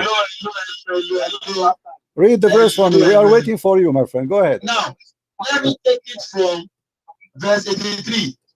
Okay. So you give me time Sure, to go explain ahead. myself. We are reading. Go Don't ahead. interrupt. Go ahead. Now, the Quran said from Allah, not Muhammad said. Quran said, they ask you concerning your name. They will ask you Muhammad. Allah is telling Muhammad that they will ask you about Dhul-Qurnayn. Say, tell them, I will re-ask to you something of his story. Tell them that God will tell me about Dhul-Qurnayn. Okay. Who is Al-Qurnayn?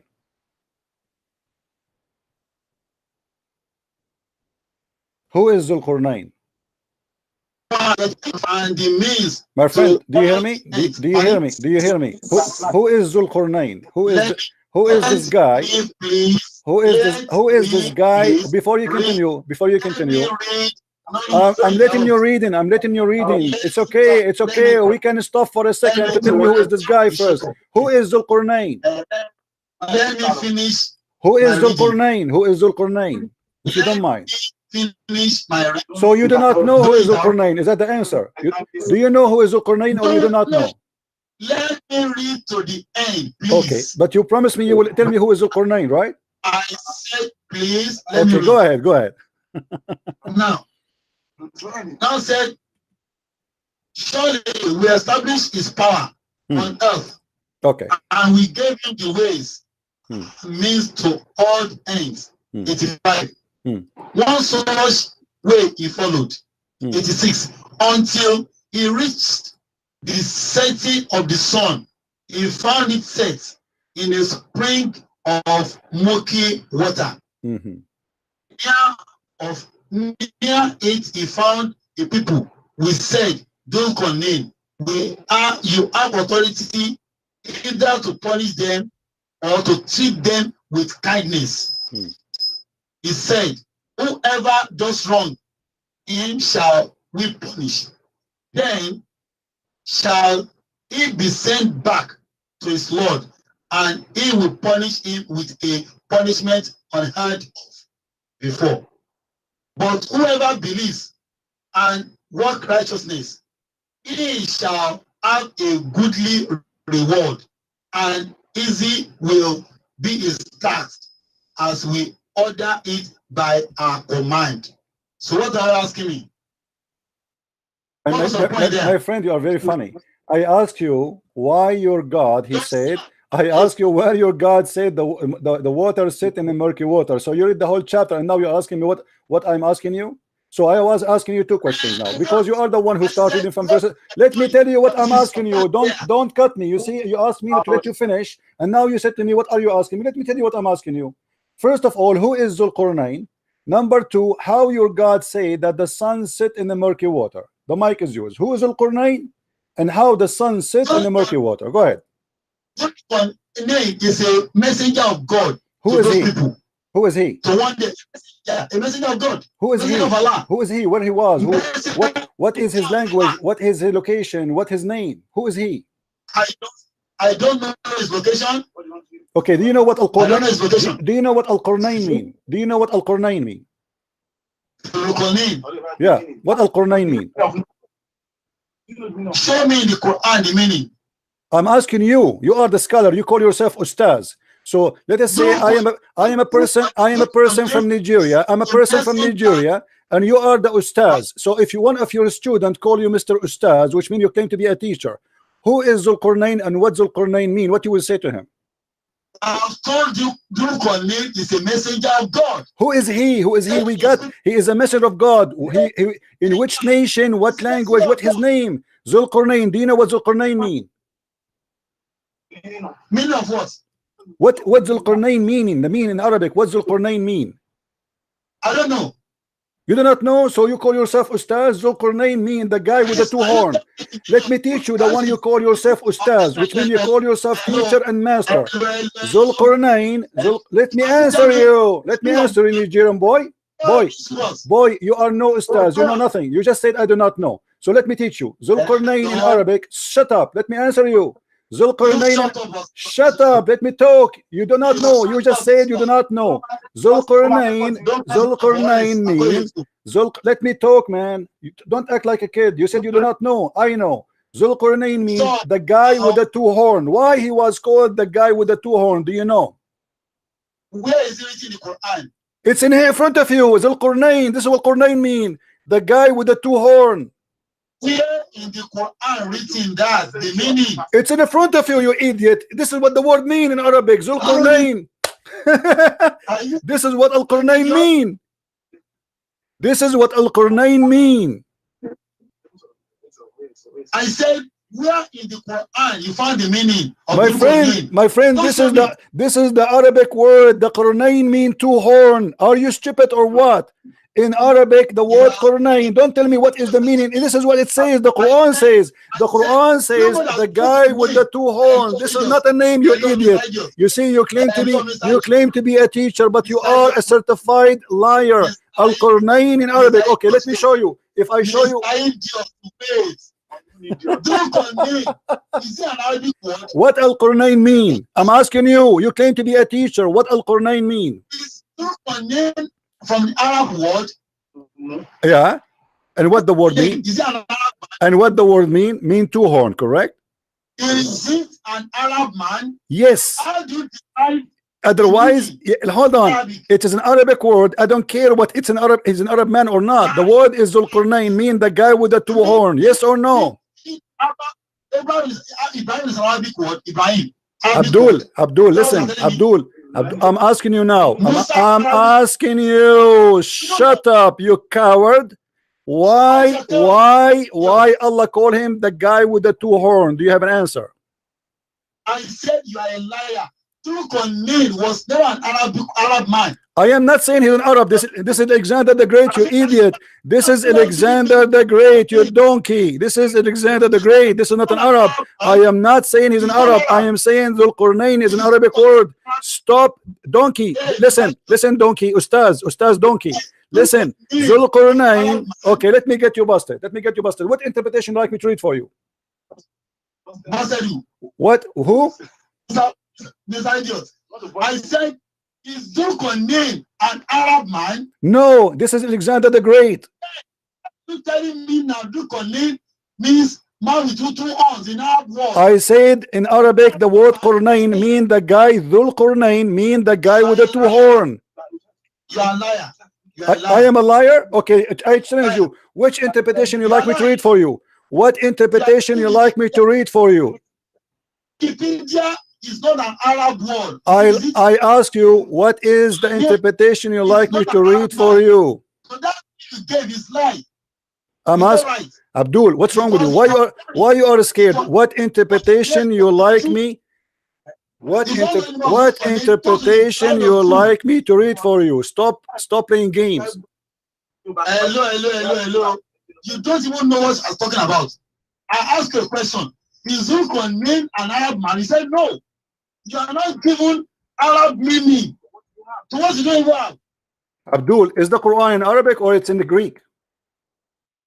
Is that what? Is the Quran written in Arabic or written in Greek? It's Arabic. Okay. Is Zulqarnain a name? Is Zulqarnain is a name or description? Is Zulqarnain, shut up. Is Zulqarnain, shut up. Is Zulqarnain a name or description? Shut up. Let me talk. Now, Zulqarnain is as, look at Abraham.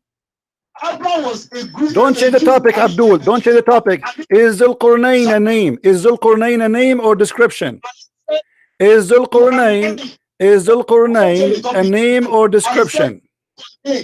Zulqarnain was not an Arab man, and you know it. The name was coined from his original name to Arab man. So if you can get the original name of Zulqarnain. Okay, hold on. I want to ask you. You claim to be Ustaz. What is the reference of what you are saying? That Zulqarnain is the name of the guy. Thank you. I said Zulqarnain was coined from his original name, unlike Abraham. That's it. Abdul, when you mention something to me, I would like you to give me a reference. Where is the reference of what you just said? Can you give me a reference? Thank you. In the Bible or in the book of Moses, Abraham was a prophet of God. So, name of Abraham we know to the Hebrews. Ibrahim is the coined one in Arab world. Abraham was never an Arab man. Abdul, are you stupid or what? Why you are changing the topic? What Abraham have to do with our Qur'an? Stop being a liar. Let me get you busted. This is Tafsir at-Tabari. Everybody will laugh at you. You call me, you're asking your destiny to be destroyed. Here we go. This is, shut up, you idiot. This is Tafsir at-Tabari. Zulqarnain is a guy who is a guy with the two horns. Shut up, potato. Coward. Read with me and laugh. Big mouth. Coward. Listen, coward.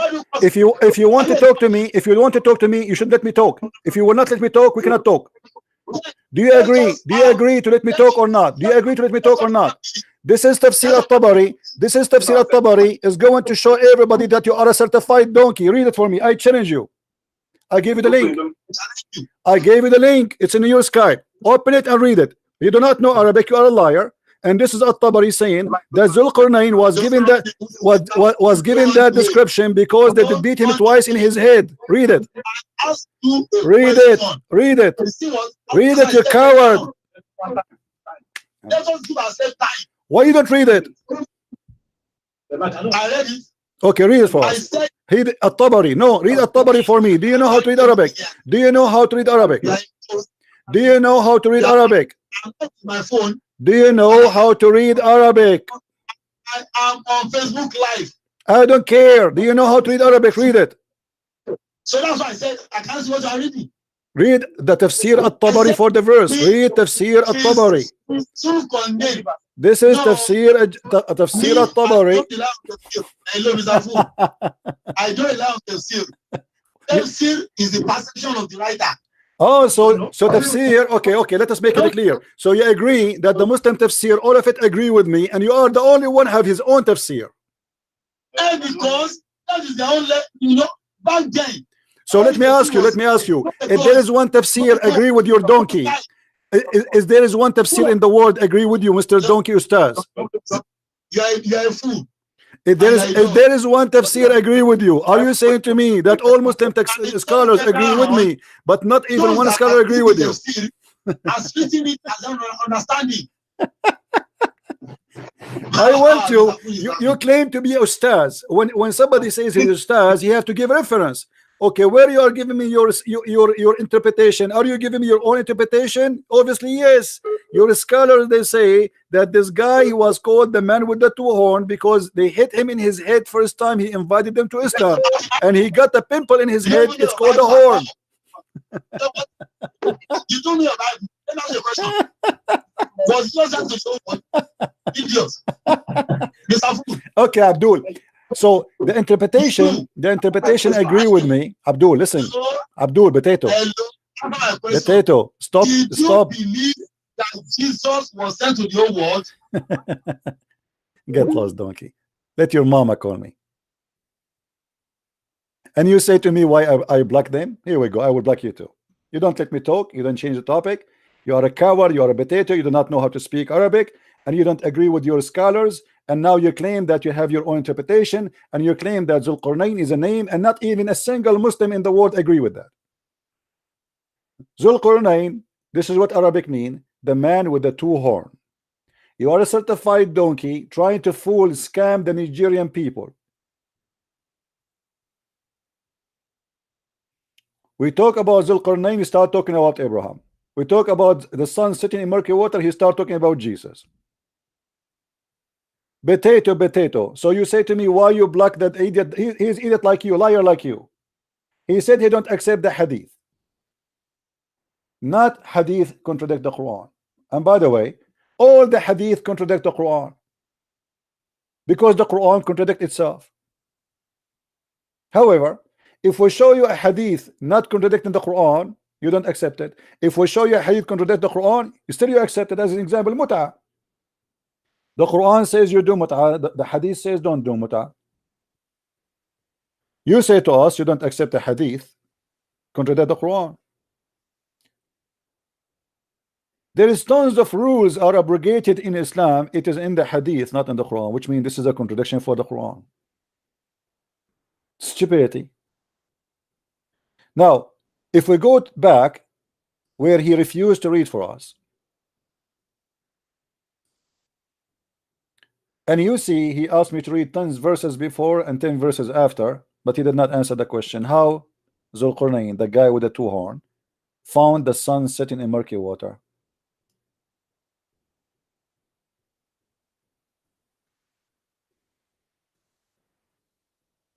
Do you see it? I mean, who cares even about the name of the Zulqarnain? But I'm not going to talk to you because you shout a lot. I noticed that those Nigerian Muslims, they have big mouth, they say nothing, they are foolish. They will not let you talk, and they are like a talking machine, blah blah blah blah blah, and they say things which is against their cult. When I say something, I show reference, I put it in the screen, everybody read with me.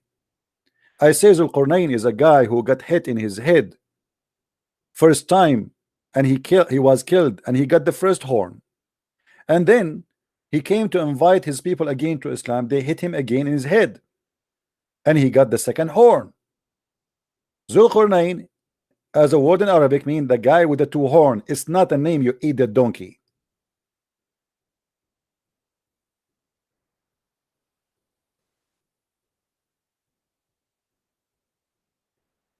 This is Tafsir al-Tabari.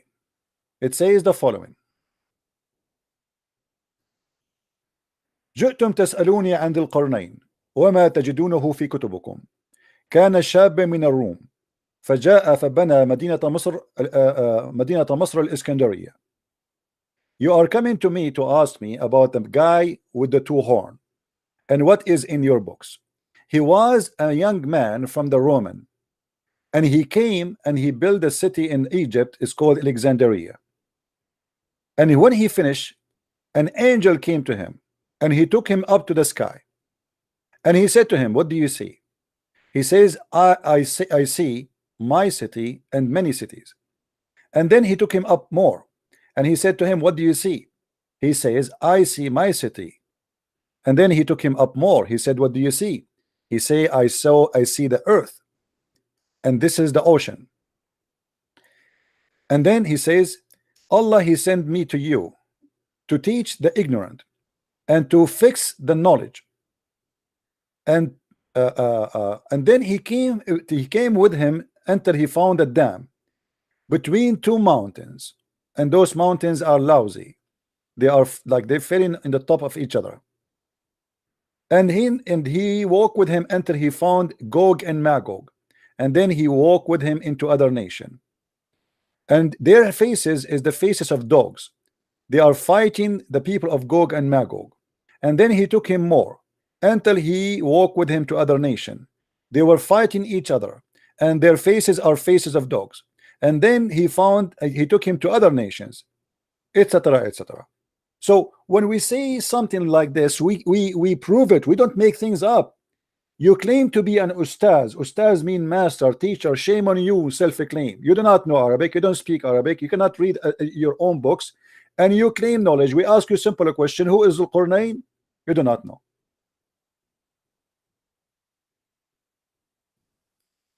You do not know.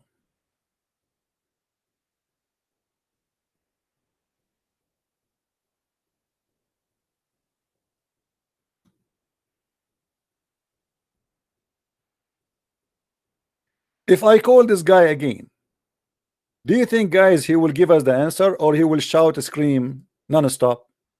He will shout, scream. They will never answer, because he knew he have no knowledge.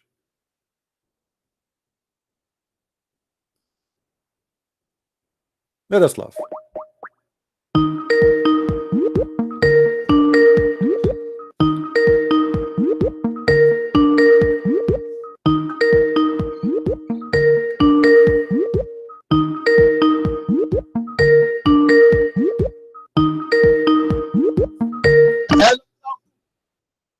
Did you hear the interpretation I was reading for you? Mr. Idiot, why do you block me? Did you read the interpretation I was reading for you, Abdul? I didn't even read anything. Why do you block me? Are you there? Are you there? Why do you block me? Why do you block me? No, you are not allowing me to read. I have to stop you so I can read for you. I was reading for you. So did you see my reading? I don't even see it. Okay, now I want you to read for me the interpretation I gave you, please. Which one? I gave it to you in Skype. Open the link and read it, please. I don't have it here. I'm not with my phone. You don't have Arabic in your phone, so do you know Arabic? I don't have my phone with me. Okay, I'm asking you. Do you know Arabic? Do you know my friend? I'm asking you. Do you know Arabic? He hang up. He don't know Arabic. He is teaching Islam, and he claimed that he is a master in Islam, but he do not know Arabic. Let me call him again.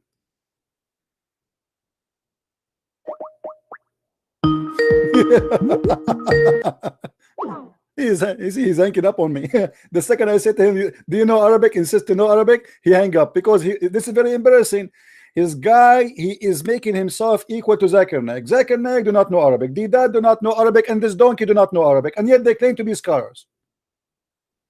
How in the world you claim to be a scholar but you do not know Arabic? How you can read your books? And you see, now I am calling him, he is hanging up, the coward. Very embarrassing. See, he's hanging up.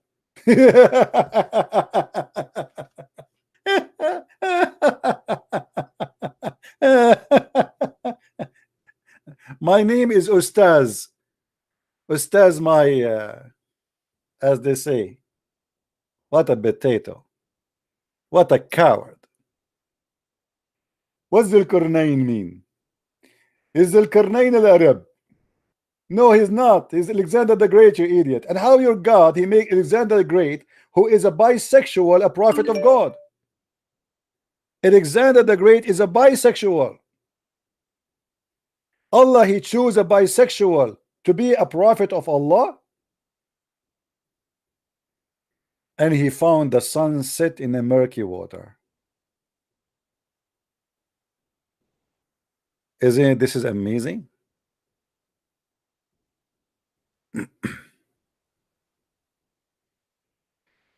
Yeah, let's see. We have some callers from Nigeria.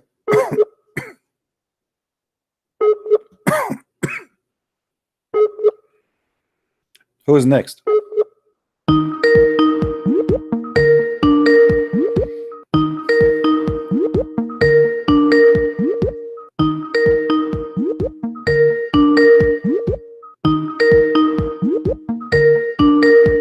Okay, call me, Nigerian guy.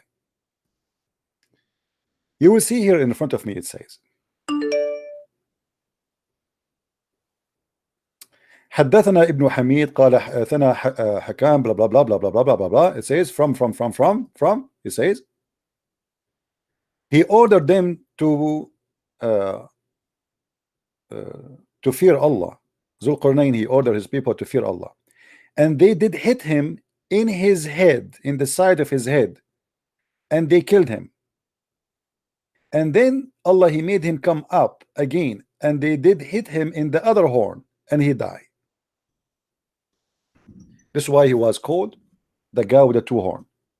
Here it says, فَدَعَ قَوْمَهُ إِلَى اللَّهِ. So he invited them to worship Allah. They hit him in his horn, and he died, and Allah brought him back again to life. And then he invited his people again to Allah, and they hit him again in his horn, and he died. And this is why he was called the guy with the two horn.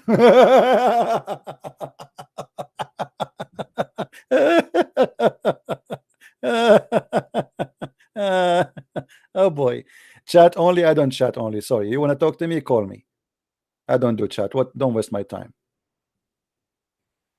Let us call the ustaz. Answer potato, answer coward.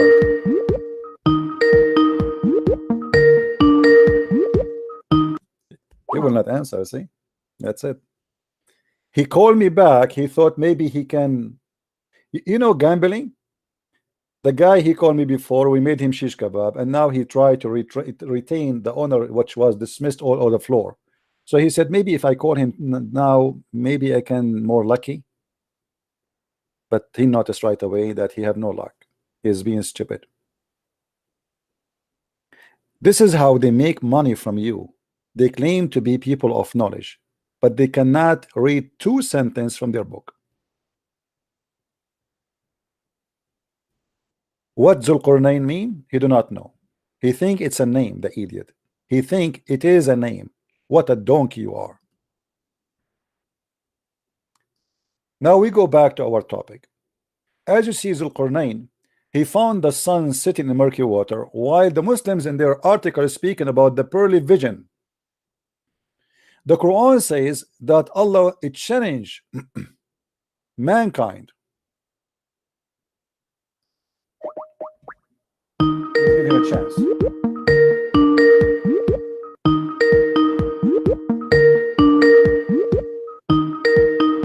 Answer, Abdul, answer.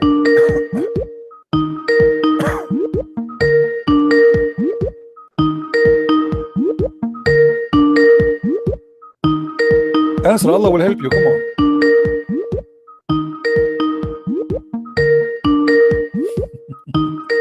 Ustaz. You will not answer. Potato. All right.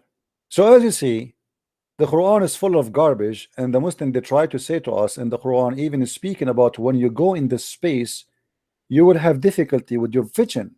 But this is not what the Quran is speaking about. The Quran was talking, if we try even to take them to heaven, they will say we are drunk, we don't believe it. Suddenly it became about spaceship when the Quran even challenged anyone to go to the space. Isn't it the Quran says none of you can go to the space? Isn't it Allah he challenged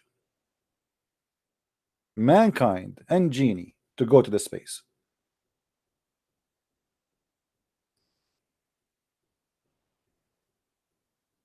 Let us see.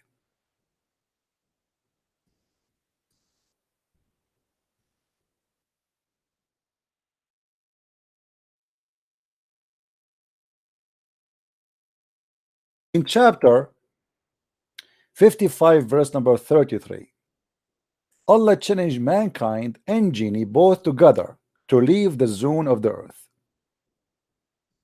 And if you try, look what Allah will do to you. Read with me carefully. O company of jinn and man, if you have power to penetrate all the region of the heaven and the earth, then penetrate them, but you will never be able to do so. And save by our sanctions. If you go and see what the sanctions, they will say only angels and prophet of God they can go through. If you are not an angel, which means not including the sanctions, Allah will shoot your ass. There will be sent against you both who? Mankind and genie who try to go out of the zone of the earth. A fire and the flesh of brass, and you will not escape. Do you see it? This is what Islam is about. The Quran deny and says nobody can leave to the space. And if you try to leave the space, Allah will shoot you. So what the Muslim talking about, the speed of light, spaceship? If you go in the space, you will have a difficulty with your vision.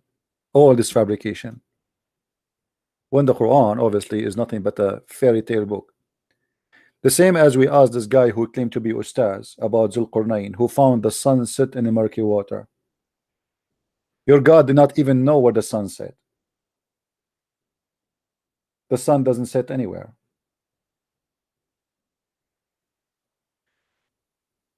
When we asked this guy, he said we refuse hadith if it is contradict the Quran. Well, the Quran said the sun set in the murky water. And the hadith confirmed that. Until he reach the setting of the sun. Reach where? The setting of the sun. How in the world can a person reach the sun, setting of sun? How in the world I can reach that? I do not need to go anywhere to reach the setting of the sun, because the sun set everywhere. So in order to understand until he reached the sun setting place, he have to be going to a place where the sun set, which is a location. And then he found it. Allah is stating a fact, what he found. The one who's talking here, by the way, is Allah, not the guy who is called Zulqarnain, the man with the two horns. He found it sitting in a spring of murky water. Let us see what Muhammad he say about that. Do Muhammad confirm that the sun set in the murky water? Absolutely.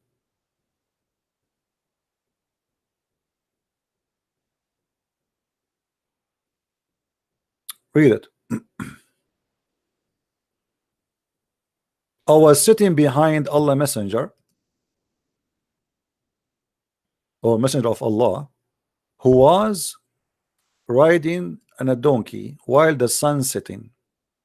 He asked, do you know where this set, which means the sun? I replied, Allah and his apostle know better. So Muhammad have knowledge of Allah. He said it's set in a spring of warm water. And here they quote the Arabic word hamia, which actually boiling water. Actually, this is why it's murky, because it's boiling. Is this hadith is weak? Absolutely not.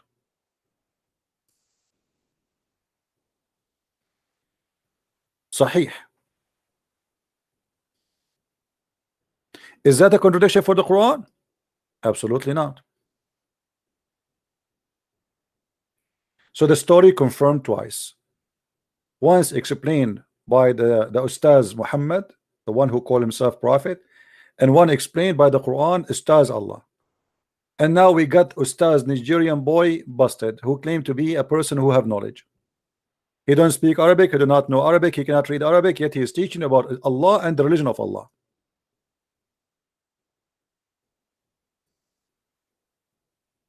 And look how many times I tried to call him, he will not answer. He went offline now to save his ass from more embarrassment.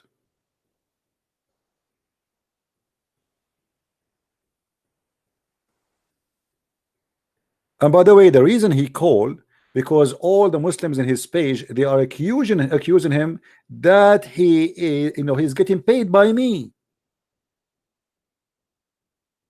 Muslim, they are saying that he is a fake person, he cannot be a Muslim. People, they are saying to me that this guy you brought is a fake scholar, he is not a Muslim.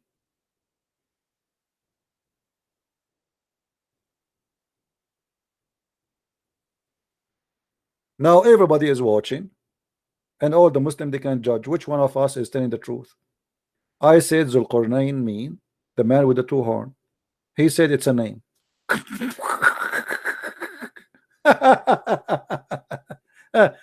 His father, he called him the guy with the two horns.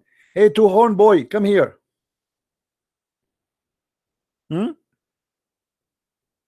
Actually, I saw a Chinese movie that a kid, he have a horn in his head, and when you hit him in his head, he turned like to be like the devil.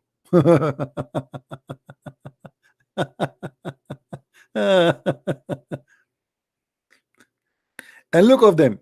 The one before him, he claimed that he speak Arabic. When we gave him Arabic, he refused to read. He cannot see it no more. This guy, we ask him, do you know Arabic? He hang up. The second we start asking him, I insist, if he know Arabic, I want an answer, he hang up. Because if he say, I don't, this is very embarrassing. So do you see how they fabricate and they say miraculous Quran? Until now, did you see anything here miraculous? This is the most stupid book.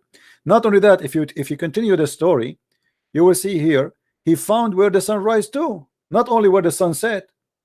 Until so he changed the direction after that, and then he went until when he came to the rising of the sun, the rising place of the sun, and he found it rising on people who for whom had no provide no covering.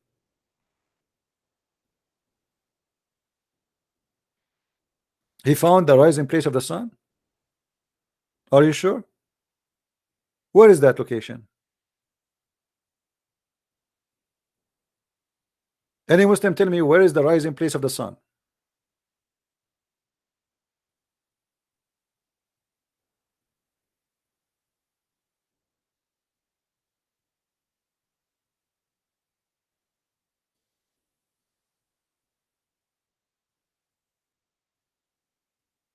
Any smart Muslim, he have an answer. The miraculous Quran.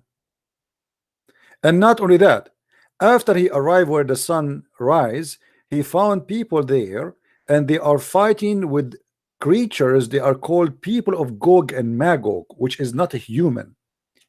Gog and Magog, they are creatures who they sleep inside their ears. Their right ear is so big like a tent, so at night he cover himself, he warp himself by his ear, and he sleep inside his ear. It's like a tent. So those people, they ask Zulqarnain, the man with the two horn, to build a dam between them and Zulqarnain and Gog and Magog. And until now, people of Gog and Magog, they are trying to open a space so they can penetrate in and invade the earth. Is Gog and Magog is a fiction or a true story?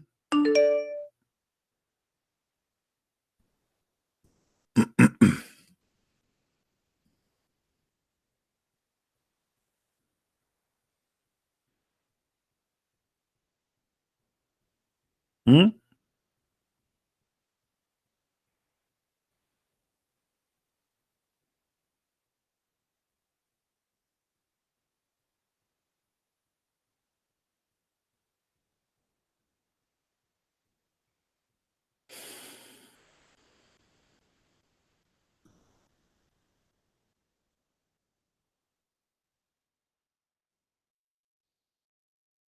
Any Muslim? If I show you the story of Gog and Magog from the mouth of Muhammad, you will die laughing. Let us search for some stories about Gog and Magog.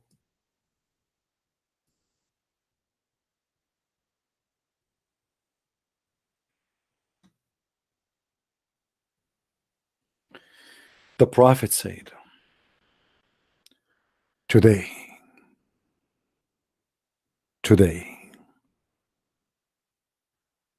the wall, the barrier of Gog and Magog has been opened so much. Oops, oops, oop, oop, oop, oop, oop, oop, oop, oop.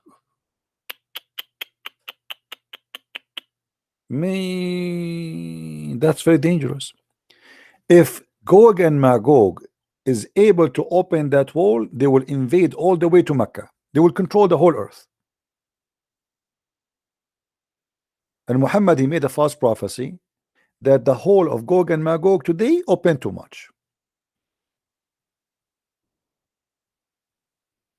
And by the way, it's not even a wall. It's a dam built by iron.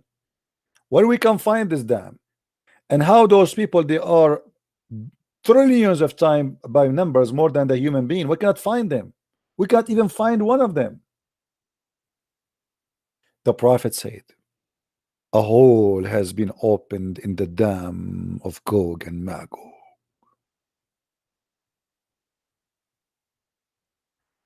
And he made the number 90 with his fingers. Which is like a small size. This is a big hole. That's dangerous. You see it?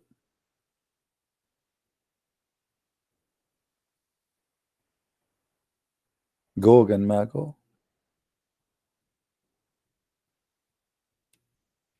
Muhammad here is making a prophecy. He said, today an opening of the size of this size, and he made small in his finger size, been made in the barrier restraining Ya'juj wa Ma'juj, or Ya'juj wa Ma'juj.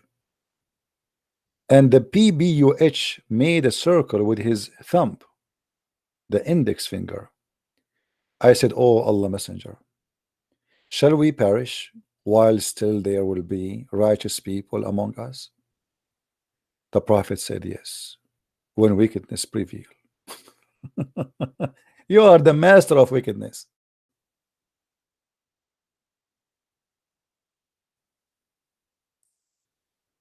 The Muslim will use the bows and arrows and shield of Gog and Magog as firewood for 7 years. Muslims, did you use it? Gog and Magog, they are using arrows and shield? Did you really use it? False prophecy.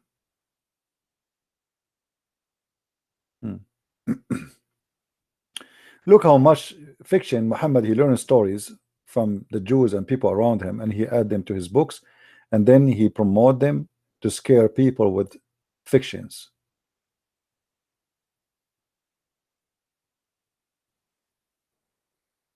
And actually Gog and Magog is one of the signs of Judgment Day, as you see.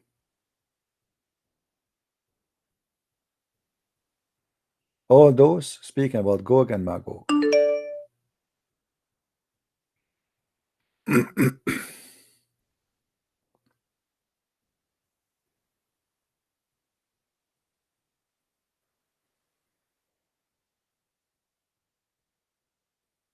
Any Abdul?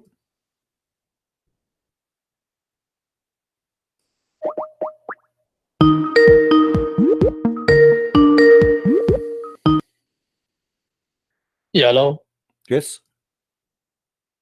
Yeah, I've just come on your show just to discuss about Islam. All right. So you're a Muslim, my friend? Yeah, I'm a Muslim, yeah. Okay, what do you think about the Muslim? They claim that Quran is full of miraculous stuff. Yeah, that's true. Like what? There's many things, like for example, in the time of the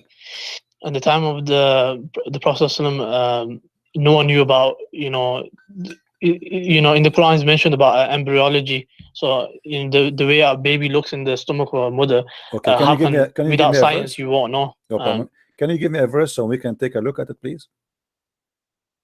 Yeah, just one moment. No problem. Just pull it up 1 minute.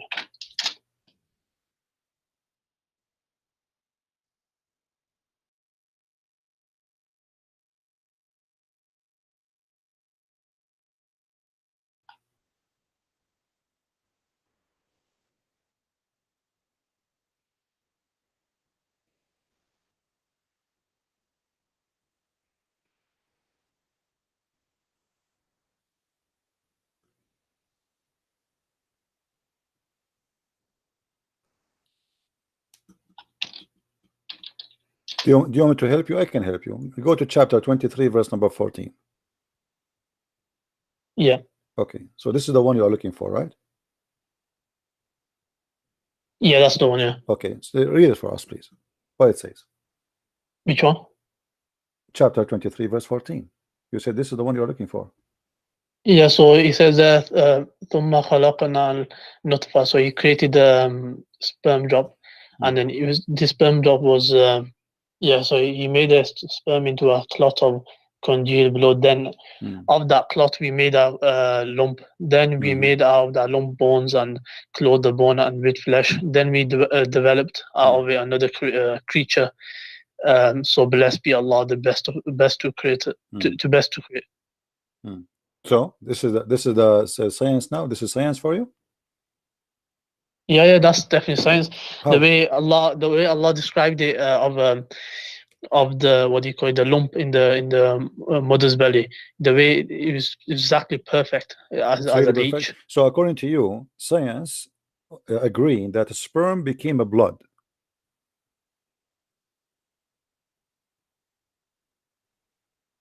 Into a clot of congeal. Yeah, that's right. What science says that? Can you show me any reference? No, I don't have a reference to. So how you know that this is what the science says? I mean, this is not smart, because the sperm will not transform to be a dead blood. Congealed blood is dead blood, and dead blood is dead blood. That's it. Doesn't grow, doesn't do anything, is dead. No, there's other reasons. This is just one of them, which I point out. Obviously, I don't know full details about this, but there's many reasons why the Quran is miraculous. But you are the one who chose this one for me. Remember, it's not me who chose it for you. So yeah, that's fine. I can choose a different. So yeah, I mean, so do you agree now? This one is a lie, is not true? No, I need to do more research on it. Okay, but hold on. Forget about the sperm transform into a congealed blood, which is very funny. Then it says that the clot became a lump, and then the lump became bones, and then we closed the bones with the flesh. So do you think really that Allah, He made you as bones, and then at the end He clothed you with the flesh? Do you agree with that? It was a process how it was. So it was a lump, then bones, and then there was one moment. If you want to ask like for help or to call a friend, it's okay.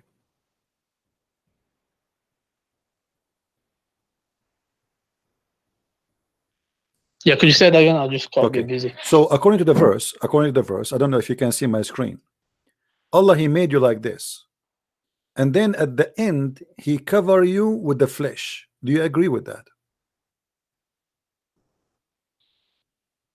Yeah, I agree with that. Yeah. So the way it was done, but I don't know too much detail about that, so I'd rather go to a different topic. Yeah, I don't know. I know, but you are the one who chose it. But I mean, this is very funny, because how He say that He made you bones, and then after that He clothes you with the flesh. What is the heart? Where is the? So now we are just bones. So you Muslims, you copy paste. They told you that the embryology in the Quran is amazing, etc. It's just the most silly, stupid thing ever. Okay, I will give you a chance to change the topic. Give me something else. Forget about this one. So this one looked like it is Allah was wrong, and Allah cannot be God. Now, give me something else. The preservation of the Quran. Preservation of the Quran. That's wonderful. How the Quran was preserved? So the way the Quran preserved, or for generations, mass transmission. So the Quran came down in mass transmission, and normally you would expect mass transmission to there should be an error in it, but because it came from Allah, there's no error in the Quran. We only have one book. We just showed you an error. What are you talking about? Didn't we just show you in the same verse? There's at least five. That's according to your. Yeah, that's according to your according opinion. to me. You are the one who said to me miraculous and science, and we go there. This is error. Same time, the Quran was collected by Muslims, correct? Pardon? The Quran was collected by Muslims. Is that correct? So yeah, it was collected by the Sahaba as a companions. Okay, what is the Quran of the Sahaba? The Osmanis. What is the Quran? What is the Quran of Uthman? Do you have it? It's verbally. What do you call it? It was memorized. So how you say we collected, but it's verbally memorized? What kind of collection? This collection? Why you don't have a book? You don't have manuscript. It's collected as well. So it's even if there wasn't, for example, just for argument's sake, if you said there's no book, it's still what do you call it? Preserved verbally. Okay, how it's preserved verbally? I want you to give me the verses of stoning to death. Pardon? I want you to give me a verse, the one which Muhammad he received from Allah to stone women to death for adultery. Do you have it? Stone women to death. I'm not sure. Well, I'm not sure what do you mean. don't you Muslims agree that if a man or woman they commit adultery and they are married, they have to be stoned to death? Yes. Yeah, that's right. Okay, this is a verse in the Quran. It was in the Quran. Where we can find it in the Quran?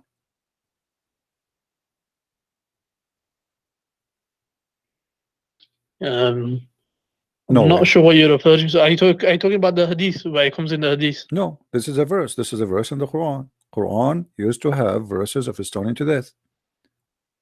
Verses about a breastfeed for adult. Many verses are gone in the Quran. We cannot find them. And as you see, They must have been abrogated. The certain verses they've my been friend, abrogated. how you abrogate the verse by deleting the verse from the Quran? You told me you reserve it because there's verses in the Quran, they are abrogated, but they are in the Quran still. Why you are and by the way, it's not abrogated because stoning to death is a practice of Muslims today. It's not abrogated. So what do you mean? No, there's certain verses in the Quran. What do you call it? They were the certain verses they abrogated. The certain verses Allah can take out anytime. That this was not this is a period when the revelation was coming. It's not that we can do it now. This was a period when Allah was let me ask sending you, the revelation. did Uthman burn other Quran when he collect the Quran as you claim? Yep. Okay, how the Muslim preserve the Quran but they burn the Quran? So what he did was there was it's because the Quran came I think it was 7 dialects. So the Quran came in different dialects. So people were getting confused. So what he did, he compiled all the dialects into one book. So it makes it easy for people. Okay. So you are saying to me, Allah he caused people confusing by sending 7 dialects, and it was a mistake, and Uthman he corrected Allah. No, it was a mistake. So why they are confused then? Because they were getting confused because some people were the new Muslims that are coming into Islam they weren't learning enough. So now this is a process. with the new Quran of Uthman, when you say he put the 7 dialect together, what does that mean? I mean, what does that mean? He wrote the same verse 7 times? No. Nah. So what does that mean? So the way you wrote the verse, you could read it in different ways. So the Zabar Zair Pesh, you can read it in different ways. Okay, let me ask you, what is the first chapter Muhammad he received as a prophet? The first verse or chapter? The chapter or verse is the same. The verse was Surah what do you call it now? Surah Alaq. Okay, is that now the first verse in the Quran? Yeah, that was the first verse. Okay, but now is it in the first verse in the Quran? The order the Prophet told the companion to order it in a different way. Can you show me the reference that he ordered them to do so? Let me just check. I will give you 20 years. Nonetheless, while I'm finding it, nonetheless, he was a companion of the Prophet, so he had authority to compile it. And he have authority to alter the Quran. That's wonderful, guys. If he is a companion of Muhammad, if you are a friend of Muhammad, you have authority to change the Quran. That's wonderful. No, he was told by the Prophet. Who? Okay, even if the Prophet, who is the Prophet who have the authority to change the Quran of Allah? If Allah gave it to him in such a way, who is even Muhammad to change how Allah gave it to him? Allah inspired him to. Show me where Muhammad he says that. This is a big fat lie, my friend. There's nowhere it says that. Says what? He was inspired by Allah. Everything he said to Uthman, change the way the Quran is made. The Quran actually in chapter 75 verse number 17, Allah said, Inna alayna jam'uhu wa Qur'anahu. It is for us to collect the Quran and to recite the Quran. It is not the duty of you Muslims. Whatever the Prophet says or does is revelation. My friend, show me where your Prophet said, write the Quran. The first chapter is Al-Fatiha. Show me. He won't say it like that, but he will say that. So you are saying to me that you Muslims, you fabricate your own Quran and you made it the way you wish. No, the order of the Quran has been told by the Prophet to do show it. Me. And the Prophet was inspired by Allah. I tell you to show me where he said that. Okay, 1 minute. Okay. Give me a couple minutes. 10 hours. Give you until next year.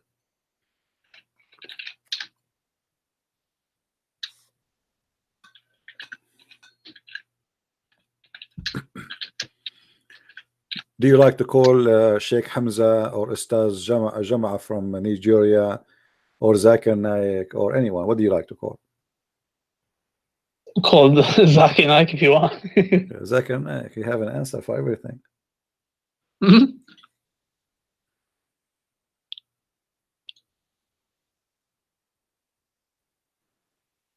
Shall I take a nap and come back later?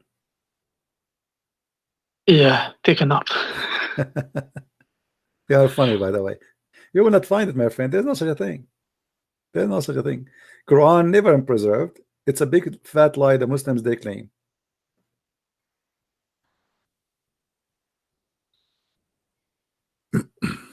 No, it's definitely preserved. Just need to find it, and maybe I can send in the comment section. Maybe if you want. Show me. You can send me if you have something. Even I will put it in the screen if you have. Muslim, they keep, you know, they copy paste, but all reference prove that the Quran never been preserved. Never. Actually, all reference says the opposite. I can show you tons of reference saying totally the opposite. Yeah, it says here, the present arrangement of the Quran is not the work of later generations, but was made by the Prophet ﷺ under God's directions. Where? Whenever a chapter was revealed, the Prophet ﷺ someone describes to whom he carefully dictated his contact and instructing them where to place his revelation. So what he did was, when the revelation came, he told them where to put it. Okay, so you have the Quran of Muhammad or Quran of Uthman? What Uthman did, he when he was in the seven dialects, he made it into one book.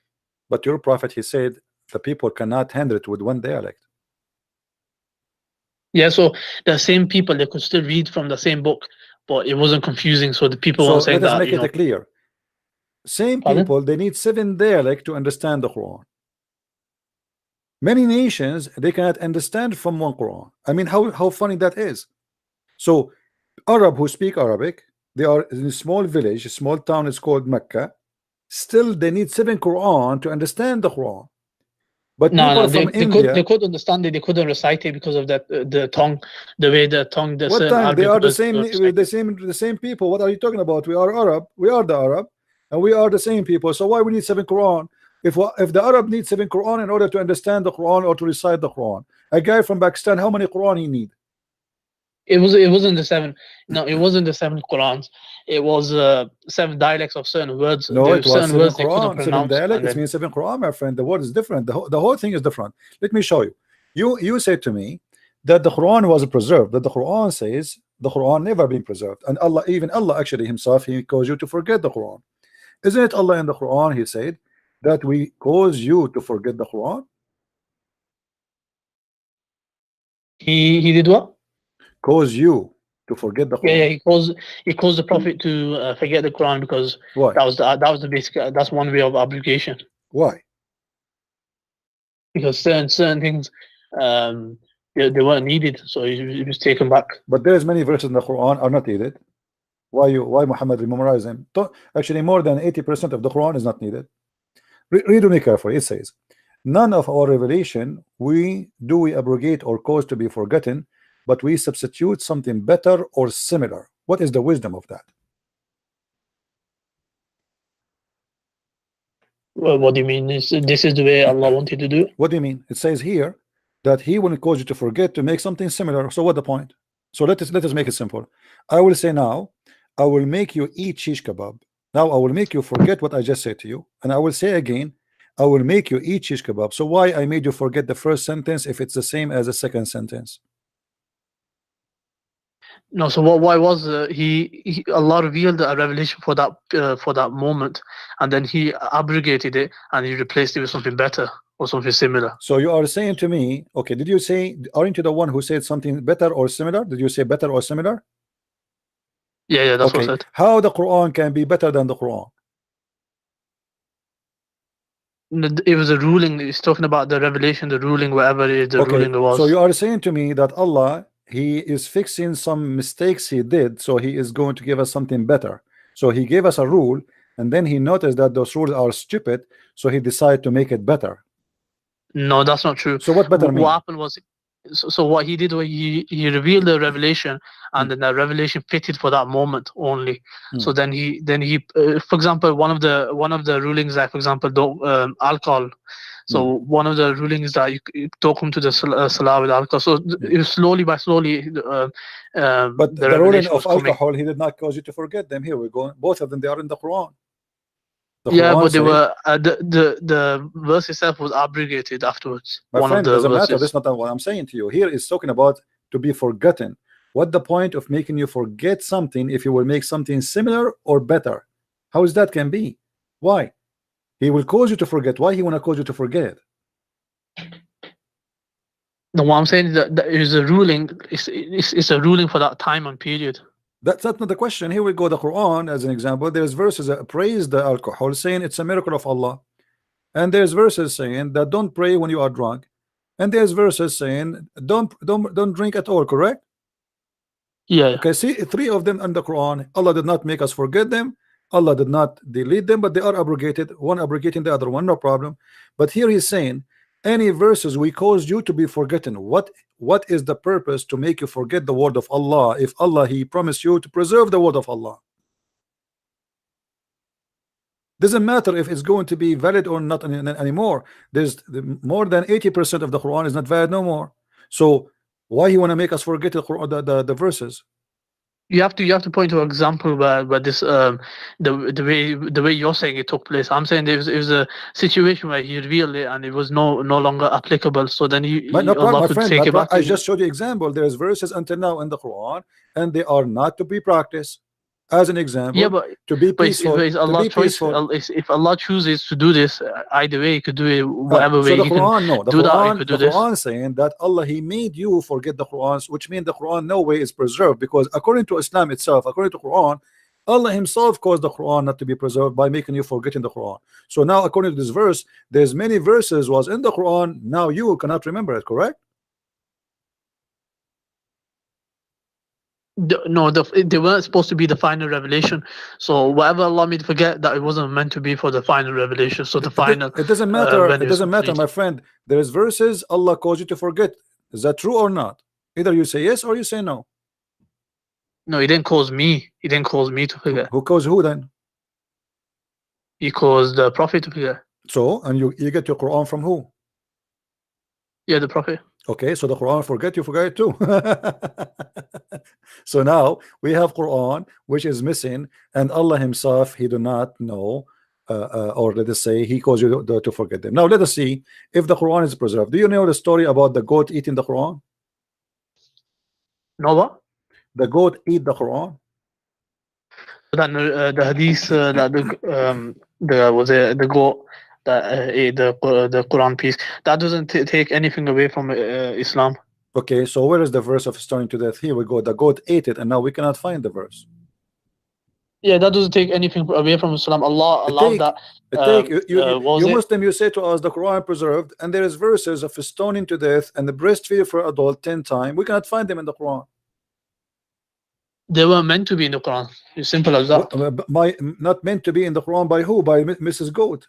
Mrs. Goat decide that I'm going to eat them, so they will not be in the Quran no more. Otherwise, show me the verses. Show me where your prophet said, don't write the verse of stoning to death in the Quran. Show me where your God saying, don't write the verses of breastfeeding for adult 10 times in the Quran. Allah's all knowledgeable and He's all wise. So if He allowed that to happen, so maybe Allah is the one who sent the goat to eat the Quran, so those verses will disappear. What do you think? It was meant to happen that way, so that's how it happened. Okay, so we can say Allah sent him, the goat was a messenger of Allah, and the goat ate the Quran as an order of Allah. No, there's no proof for that. So that's just isn't everything in Islam is based by the will of Allah? So you could say even the rape is by the will of Allah. Okay, but that doesn't make any sense. Let us focus on the goat. The goat who ate the Quran, was it by the will of Allah or against the will of Allah? So Allah allowed that to take place. That's what He did. So He allowed the way He allows murder to take place, even though it's wrong. So now Allah allowed the goat to eat the verses, and He did not allow the Muslim to remember the verses. So he abrogated it. No, my friend. This is not abrogated. You Muslims until now practice stoning to death. What are you talking about?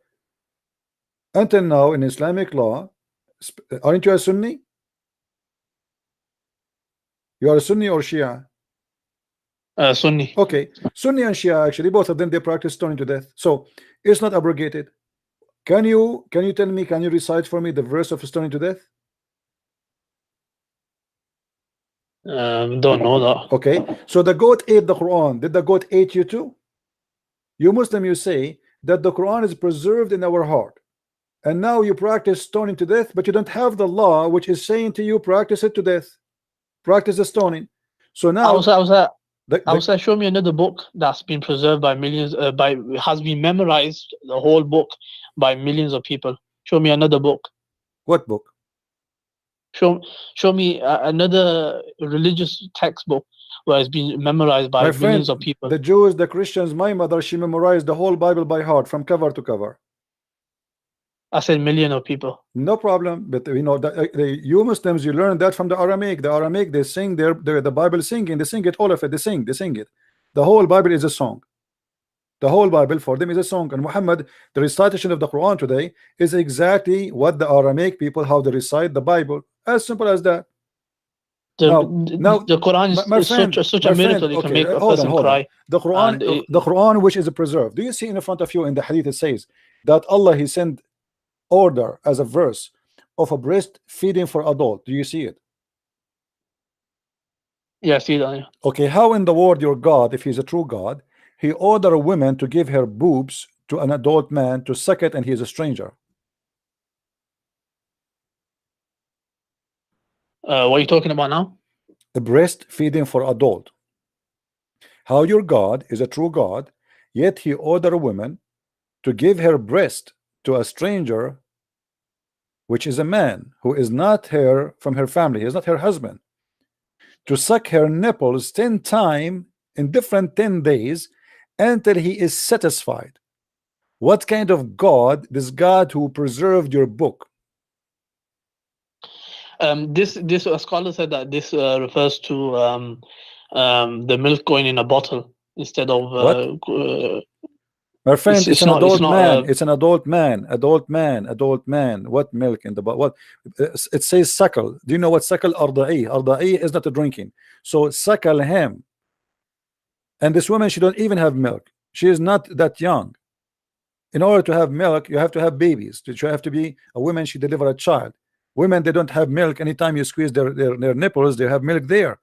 They are not a refrigerator who you open it and there's a bottle of milk and you drink from it. It says suckle him. He didn't say give him your milk. Suckle him. It doesn't matter what suckle. Suckle your nipples. Yes. Firstly, there's no what do you call it?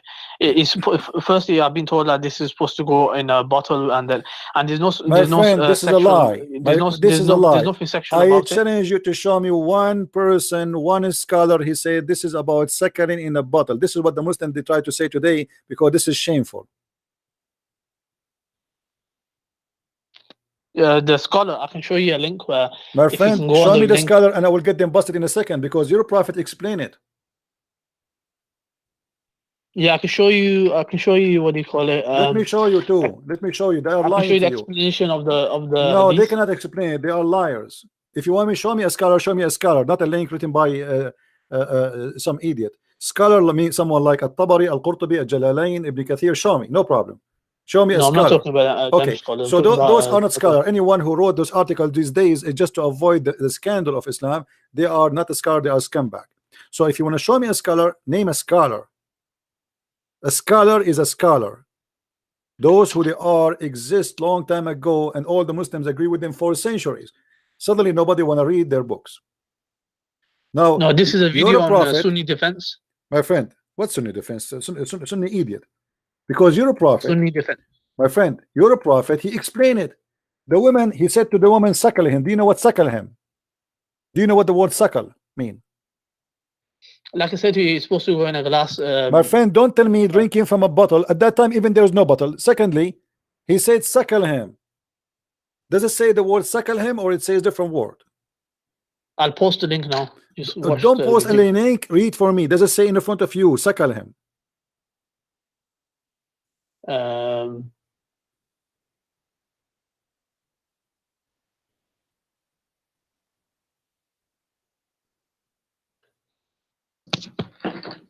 Yeah, so it says suckle, yeah. Okay, suckle is not drinking from the bowl.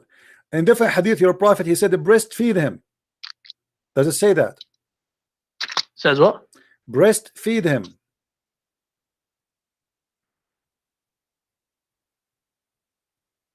Yeah, breastfeeding. Okay. Yeah. So, so what the drinking from the bowl? And this is why the woman, she was going crazy. How I'm going to do breastfeeding for the guy and he's adult man? Otherwise, Muhammad, he said, don't worry, just give him a cup of milk and he would drink it. This is what I meant. He didn't say that. She said, how I'm going No, to the one breastfeed interpretation him, is and he is a grown man. Huh? One interpretation goes in a cup. Secondly, it's not sexual because after this takes place, that person becomes a relative. So that person can never get married or You have can search intercourse or in the anything like that. internet. No, this is a big fat lie. There's no way. There's no Muslim scholar in the world agree that if a person suckle, an adult suckle, he will become forbidden. The forbidden in Islam but after suckling is only for an infant, not for an adult. This guy is an adult. So they are lying to you again, my friend. Yeah, anyhow. Okay, so now we notice that the Quran, which you claim is a preserved, is not a preserved. Did Aisha, she said that the chapter of Al-Ahzab used to be equal to the chapter of Al-Baqarah? What was that? Say it again. Did Aisha say that the chapter of Al-Ahzab used to be equal to the chapter of Al-Baqarah?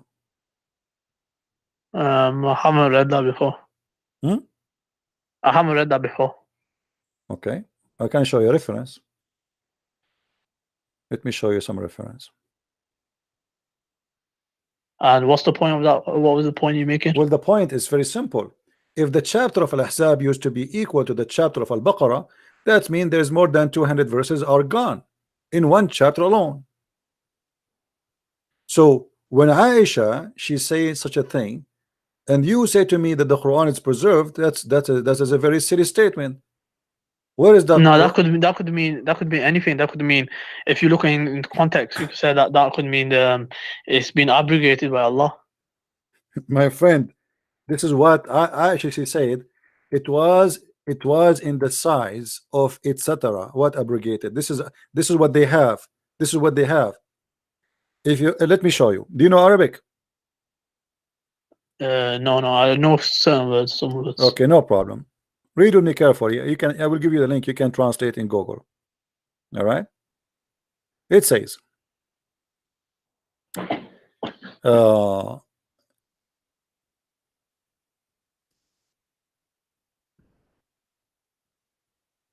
قال لي ابن أبي كعب etc. I asked him, what is the numbers of the verses in Al-Ahzab? He said 27 verses or 37 verses. And he said, and if it was equal to Al-Baqarah, it was equal to Al-Baqarah, and we used to read for it in the verses of stoning to death. I said, and what is the verses of the stoning? He said, إذا زنى الشيخ والشيخة فرجموهما, etc. Then we go down. Let us see what Aisha, she said.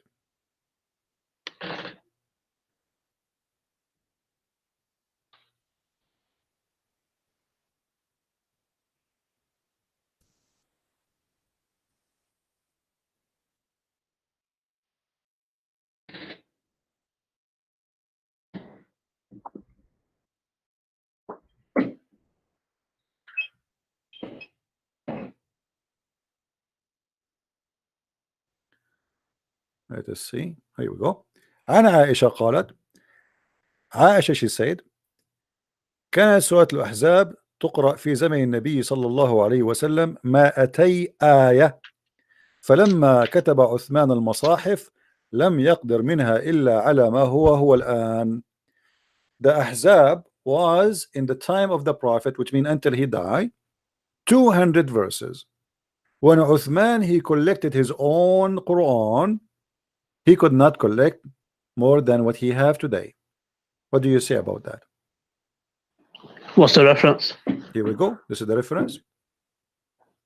Al-Itqan fi Ulum al-Quran by the Imam Jalaluddin Abdul Rahman Abi Bakr al-Suyuti, variant number 1, page number 662. Yeah, I don't know if that if that's Okay. reliable. I can give you at least 400 to 500 reference from Islamic books about the corruption of the Quran. That's totally incorrect. You won't be able to. I will not be able to. From Hadith, from Sahih Hadith. Well, those are lies. You won't be able to from Sahih Hadith. Okay, let us see if we can find from Sahih Hadith or not. The Hadith about the goat ate the Quran, was it Sahih or no? Yeah, that was Sahih, but I don't regard that as Okay. that was your interpretation, Okay. interpolation. Okay, let us go and see if we can find in Sahih Hadith any corruption for the Quran. Now, if I show you from Sahih Hadith corruption of the Quran, what you will do? There won't be any Okay, if I find you, let us make a challenge between me and you. If I find you from Sahih Hadith corruption of the Quran, what you would do, my friend? It's impossible. Okay, it's impossible, as you said, no problem. But if it is possible, what you will do? It's a scenario. It's like an impossibility. So you're telling me to say something about. As long it's impossible, so you will not be worried if you say I will leave Islam if you find it for me, right? Yeah, but I will never leave Islam, so because I'm certain about my faith. What do you mean? You just said it's impossible, so why you are worried? What's that? You said it is impossible to find corruption in the Sahih Hadith. Yeah, you won't be able to find corruption. In your opinion, it will be corruption, but what I'm saying, in my opinion, it won't be a corruption. It'll be abrogation or something like that. Okay. So it doesn't matter even if I show you tons of reference from Sahih Hadith, you will not leave Islam, right? Yeah, I will never leave Islam because your interpretation will be totally different. You show it and then you'll say it means this, means this, means this, but it obviously won't be. It won't mean that. Okay. Let us see. You see my screen? Yeah, I can see it. Okay. Do you see here Omar saying, I swear by Allah, had it not been so that the people might say, Omar made an addition to Allah book, I would have written it there. He was going to write there what?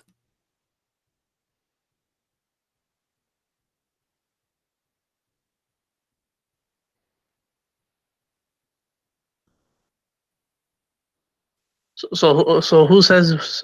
Omar is talking.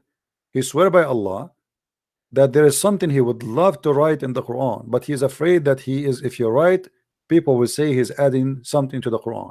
What he was going to write?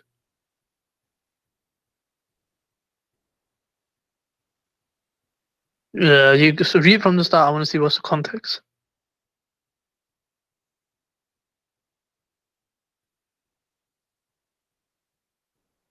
And where is this narration?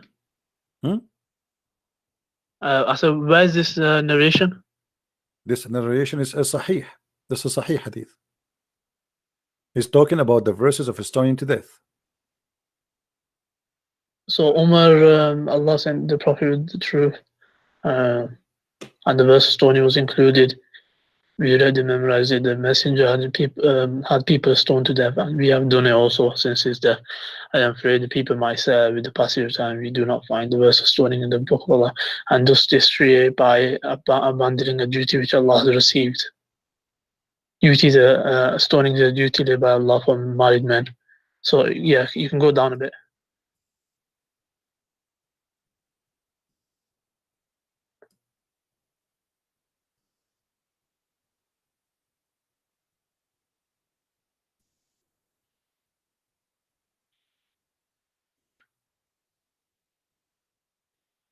we read and memorized the.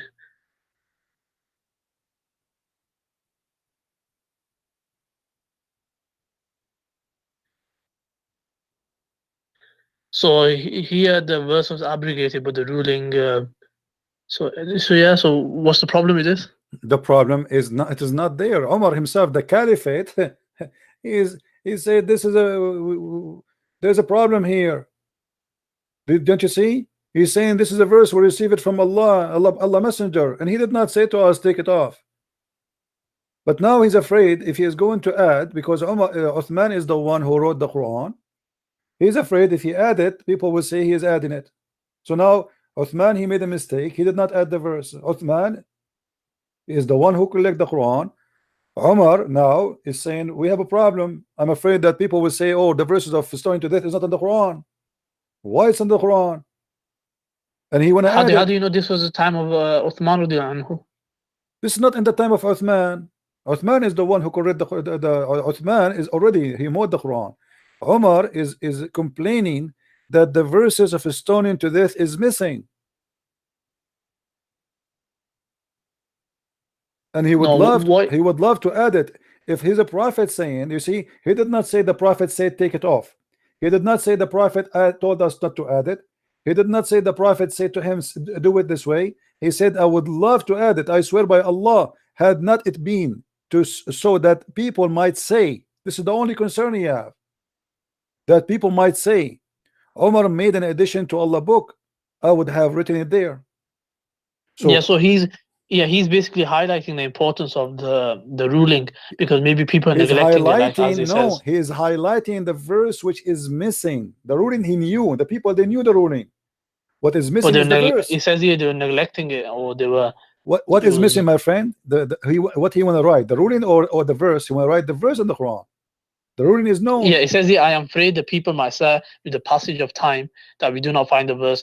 So he was worried about that people who say, look, there's such a big ruling about stoning and it's not in the Quran. So that's the reason he was as you can see in the narration, he's worried about it. But obviously he's just highlighting the importance of it. Yeah, so it's missing. And your prophet never said don't try it. It's abrogated, that's what it was. It's not abrogated, he's practicing it. What's wrong with you? The Muslim, they practice the stoning to death until now. Stop saying abrogated. The verse was taken, but the ruling remained, so the ruling stayed behind. My friend, how you take, what is the wisdom of taking the verse but you keep the ruling? How crazy is that? Imagine we have the law, the law stay, but we delete the law. I mean, this is crazy. As long the ruling coming from where, my friend? The ruling coming from where? From the verse, correct? The ruling can come from the Quran or Hadith. Okay, no, come from the verse itself. Allah, he gave ruling, correct? It's a verse. It was a verse. Okay, gave it so verse, the verse is the ruling. How you delete the verse? What is the wisdom of deleting the verse? And the ruling is to follow. There's no wisdom. You can't say there's no wisdom. Tell me the wisdom. Tell me wisdom. Okay, I say to you, you cannot drive when the light is red, and then you say to me, okay, we want to follow this law, but we don't want the law to be written there. Why? What is the wisdom?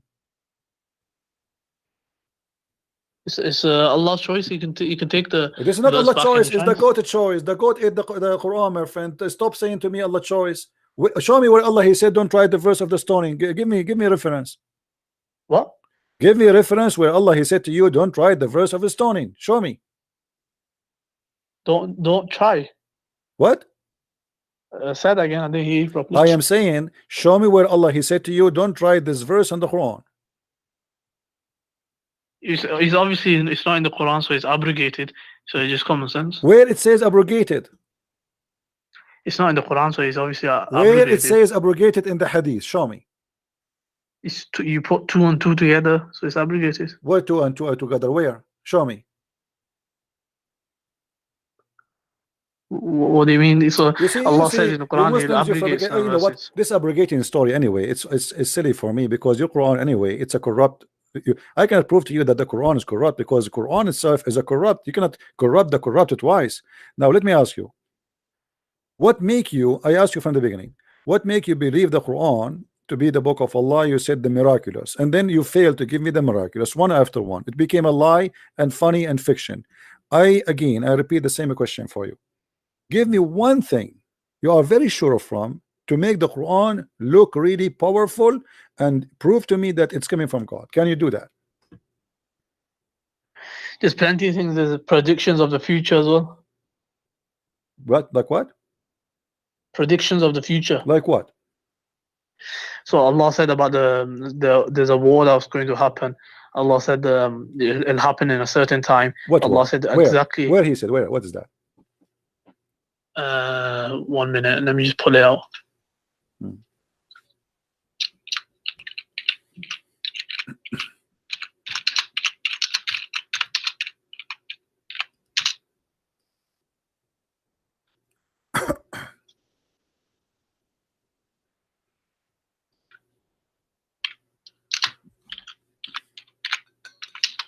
So it's regarding Romans beating, I think, the Persians Okay, or something. find it so we can laugh together. Let me get some water. Go ahead, take your time.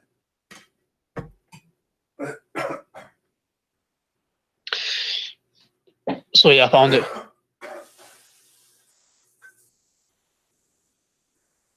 Yeah, I found it. Yeah. So the verse is in 30, Surah 30, 1 to verse 1 till 6. So this is a prediction of the future that Allah has made, and no human could know this. Only Allah could know this. Sorry, I was away. What you said? I said this is a prediction of the future. It's in. I'll tell you the verse now. It's in Surah 30, verse 1 till 6, and this proves it can't come from a human. This is one of the predictions. There's many predictions. This is one of the predictions. No, actually, this is very funny because this verse proved to us that Muhammad is a false prophet. Read carefully with me. This is the chapter of the Roman. Okay, it says Alif Lam Mim, and if you ask what Alif Lam Mim, you do not know. The Roman are vanquished in the near land, and they, after being vanquished, shall overcome within a few years. In Arabic, it says Bid'u Sinin, which means between 3 to 9. But the Roman, they've been destroyed, as let us say, they lost the war in 614. The Persian, they took over Jerusalem, and the war with the Roman took very, very long before they got their land back and they have vanquished, or let's say they became victorious against the Persian. So if we calculate the numbers of where the Roman they lost the first war, the Roman they are fighting the Persian for more than 300 years. So always they lose, they win, they lose, they win. It's a war. The Quran here predict that the Roman will be victorious again, and he used in Arabic the word Bid'u Sinin. And he said something funny, that the believer will be happy, which means at this moment Muhammad, he was considering himself as a Christian because he believed that the Roman are believers and they will be rejoicing.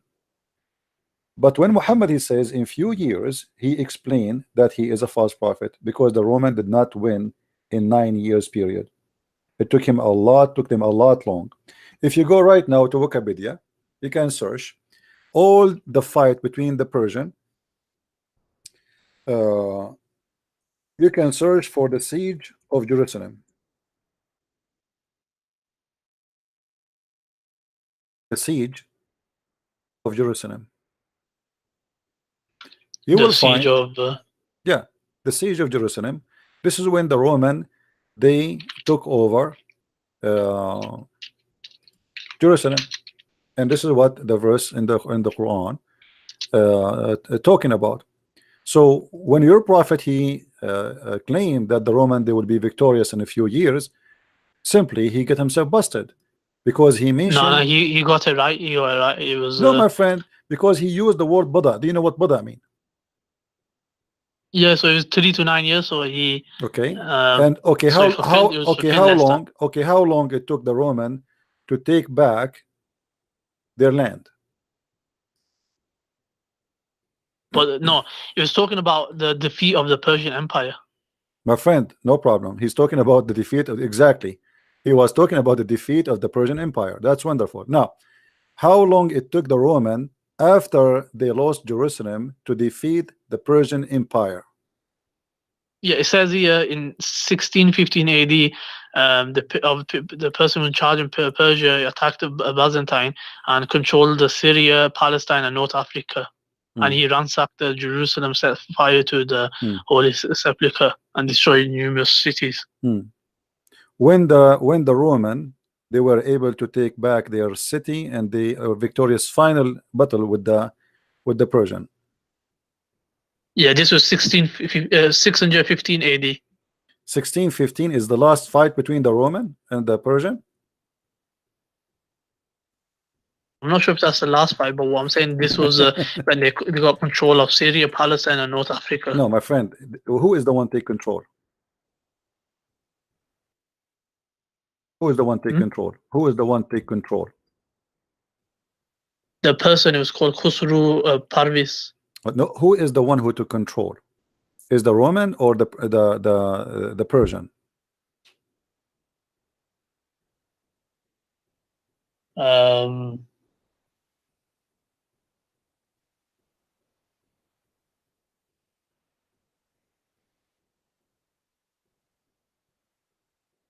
So the Romans. Huh? No, it was the Romans have been defeated. Okay. So, which year the Roman been defeated? Let's go back to 0. Which year the Roman was defeated?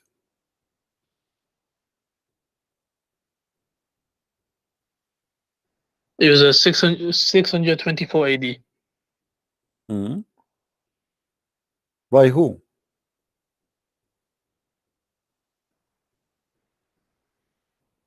I'm not sure by who was it. Okay. Is it okay if we go and read the interpretation for you? By who? By your scholars. Yeah, it depends which scholars. Which scholar you like? Which one is your favorite? We have all colors. Tafsir ibn Kathir, you can go on there. Ibn Kathir, that's wonderful. Here we go. You like Ibn Kathir? We go to Ibn Kathir. So we go to chapter 30, Ibn Kathir.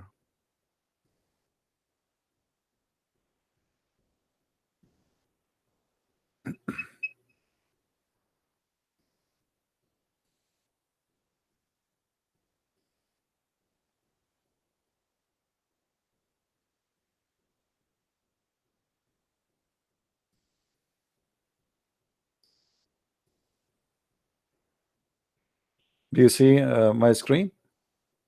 Yeah. Okay.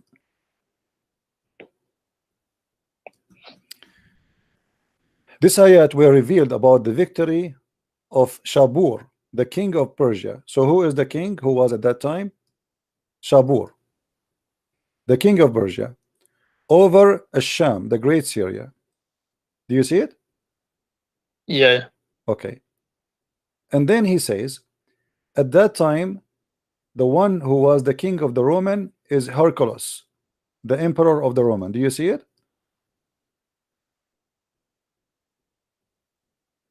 Yeah. Okay. So now if we go and we find when this person was fighting with the Persian, that will make it simple for you.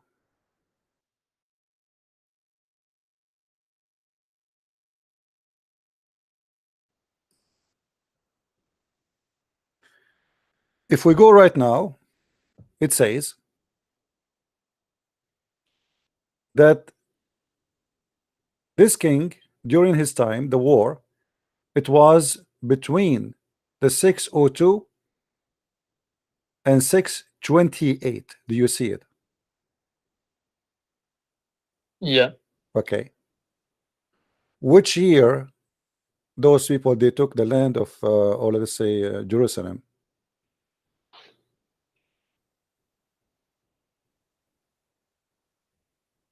Can 624. you read the screen?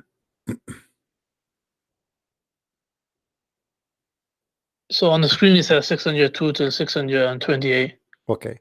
So simply, if they lost Jerusalem in 614, and then it took them until 628 to be victorious, is that a few years?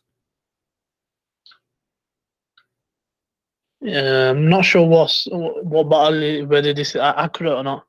You see, I'm not, I just search and etc. and it's there. I am not a scholar in history. I just search. You can search the same as I did. It says here that in the year 627, Hercules invaded the heartland of Persia. Do you see it? Let me zoom in.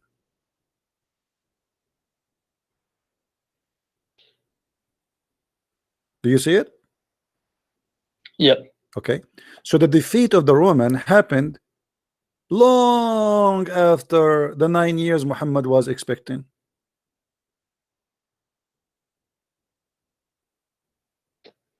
Nah, from my knowledge, it wasn't. It happened in What do you 9 mean? years. What do you mean It was from your within- knowledge? What do you mean from your knowledge? From what I learned. See, here we go. So you Muslims, this is the problem. You Muslim, you don't go and study and investigate. Here we go, the internet in front of you. I'm not making things up. You can go and search and check it out, and you will see what happened. And then you will see it says all this. This is history. This is not a Christian. This is not Jewish. This is not Hindus. A historian, they wrote everything there, and you will find exactly what happened. So based on the history, the last date of victory of the Persian was in the year 627. As simple as that. Actually 628. 627 he invade, the war finished, and the Persian, they surrender. They don't want to have war no more. They accepted the conditions of the Roman in the year 628.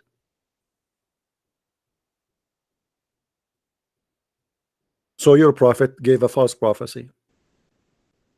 No, it wasn't a false prophecy. It is a false I'll look prophecy. into Here we it go, more. the reference in front of us. Yeah, like I said, I'll look into it more. Okay. You're like Okay, a my biased friend. Okay, source, my so- friend, hold on. Let me show you, as long you are the one talking about the Roman. Okay? The Roman.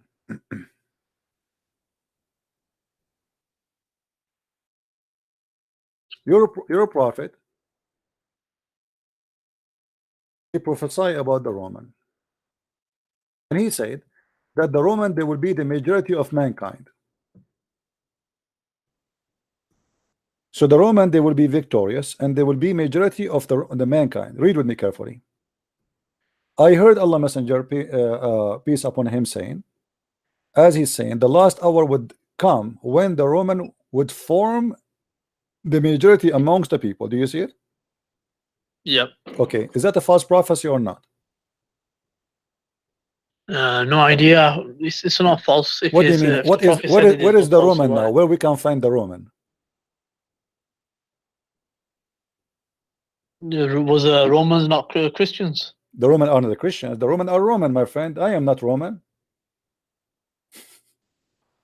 Roman are people, are not. It's not a religion. What Arabic word was used for Romans? What? What word was used for Romans in Arabic? Rome. Rome. The Rome. This is their name before they became a Christian. They used to be pagan. Their name is Rome. They became a Christian. Their name is Rome. The name did not change. The Rome have nothing to do with the religion. So the Roman have nothing to do with religion. So your prophet here is prophesying that the majority of mankind will become Roman. So here we have two prophecy from your prophet about the Roman, which is false, proving Muhammad to be a false prophet. No, Where's- what's the description of Romans? That's the main My point. friend, So the description what of the do you Roman define is as the Roman. The Roman is the Roman. What description of the Roman? This is the description. This is they are Roman. They are No, the how do Roman. you define Romans? Huh? The Roman are the Roman. The Rome. Now we don't know who is the Roman.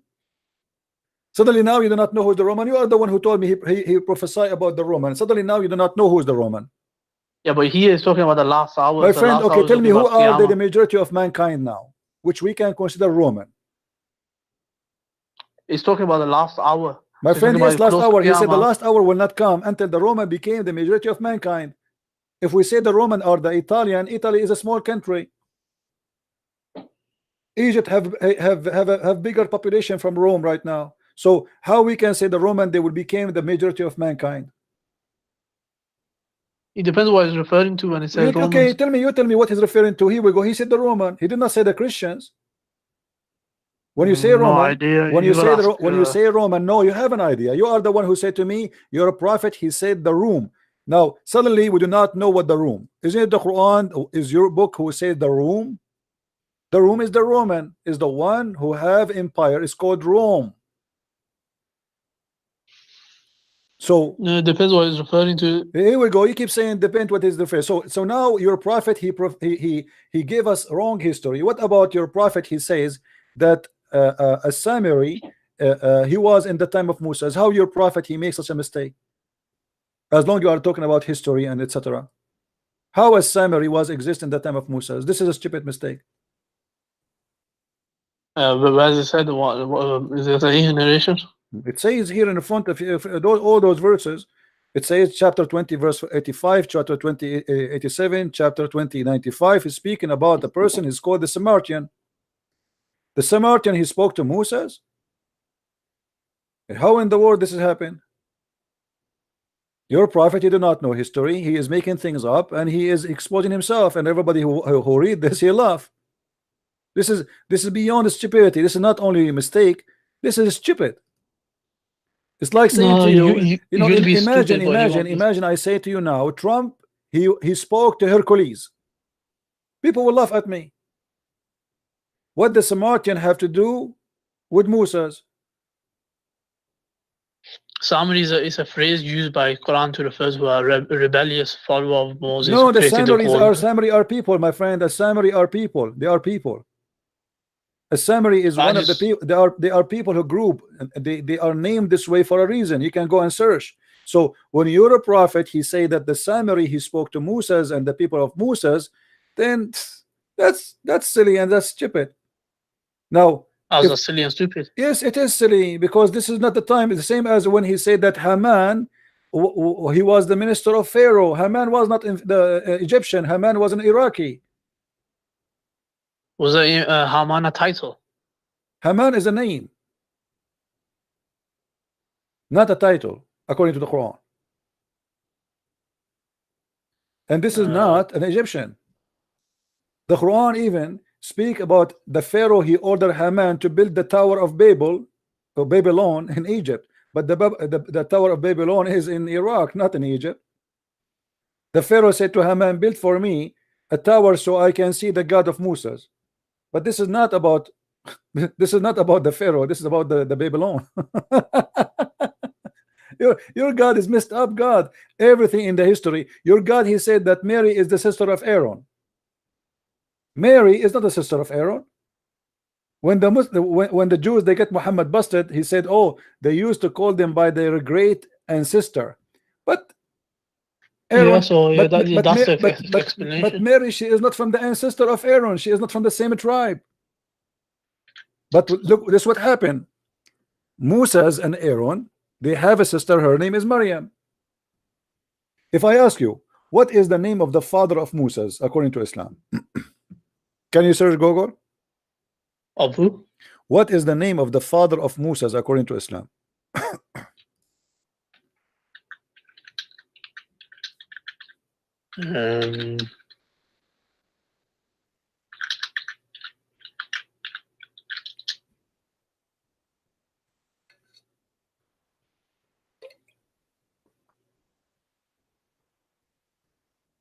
I'm not sure in Islam. Search. I can give you the answer, but I want you to find it yourself. The name of the father of Moses according to Islam is Umran. Search. It's coming up as Amran. No. I want you to find it yourself. I don't want you to say could be. I want you to be sure. I don't want you to say I'm making things up. I want you to be sure that this is what it says. Did you find it? No, it's just showing in the Bible. It says Amram. No, in the Bible it's not.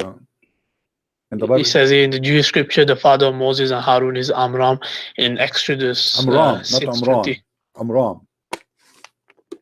So as you see, you're a prophet.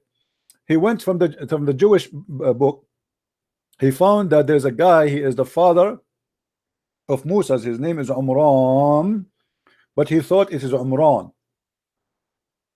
So he told the Muslims that Mary is the daughter of Umran and Moses is the son of Umran and Aaron is her brother. How he is a prophet of God and he makes such a stupid thing? So you're saying the letter? It's not about the letter only. He makes the name because both of them. Let us say the name was not Umran in the Bible, was Umran. This is a mistake for first of all about the name, but no problem. Let it go. But how your prophet make Umran or Umran the father of Mary and the father of Moses in the same time, and how he say that Mary is the sister of Aaron? How he is God, but he makes such a mistake? It's basically a family, so it's like a family My tree. friend, they are not from the same family. What family? There's thousands of years between them. The same father they have for Mary is the same father of Moses. It's basically a piety family tree where they all. My friend, they are know. not even from the same tribe. Mary is not from the tribe of Moses. What family? So there's hundreds and hundreds of years between them. They are not even from the same tribe. And then suddenly Mary, she became the sister of Aaron. How this happened? And Amran is the father of Mary and the father of Moses and the father of Aaron.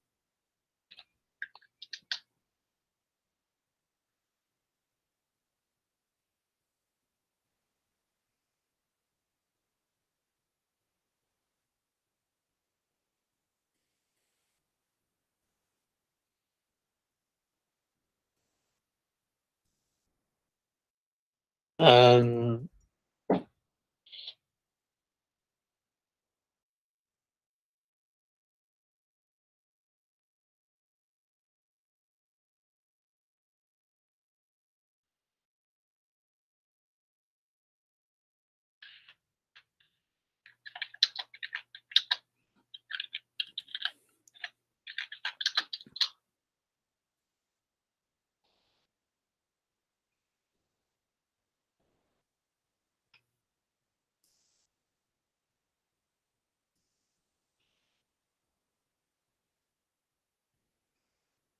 What do you say, my friend?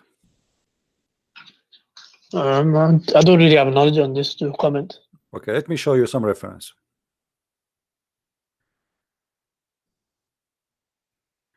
This is the book Al-Kamil fi Tarikh,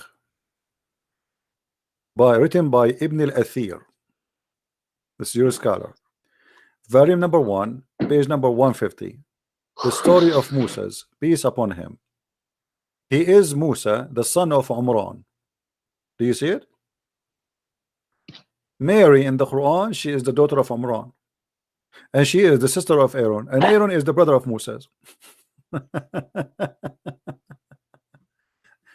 All right, my friend. Anything else you want to show me to prove the Quran? Until now, you failed to prove me anything about the Quran to be from God. Everything you said to me, it was a disaster. Do you have something more? Something stronger than what you have? There's plenty of things. Like what? One of the, what do you call it? There's no contradictions in the Quran. There's no contradiction in the Quran. Is that right? No. Okay. Well, let us see if this is true. Which one Allah created first? The trees or the stars? The trees, the grass, the substance, the water, or the stars? Don't know. Try.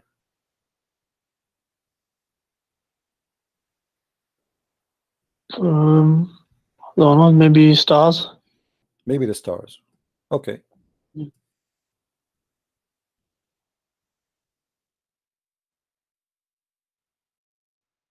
So according to you, Allah created first the earth, right? Sorry, the stars, the sky. No, from the two you just gave me. Which one Allah created first? What, from the two options you just gave me? Okay, which one He created first? When you say the stars before the water, so what does that mean?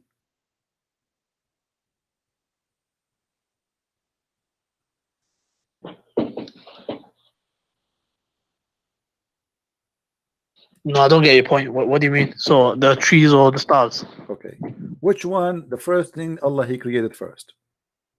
In chapter The 2, first thing. I will help you. I will help you. In chapter 2, verse number 29, it says, "It is He who created for you that all in earth, and then He turned to the heaven, and He fashioned it as 7 heavens." So, based on this verse, what Allah created first? No, Allah created something else before that. Huh? Allah created something else before that. What is that? It's a difference of opinion between the scholars. Some say it was a pen, some say it was water. We have some say it Quran was now. We arsh. have Quran. Is there's anywhere in the Quran says Allah created first pen?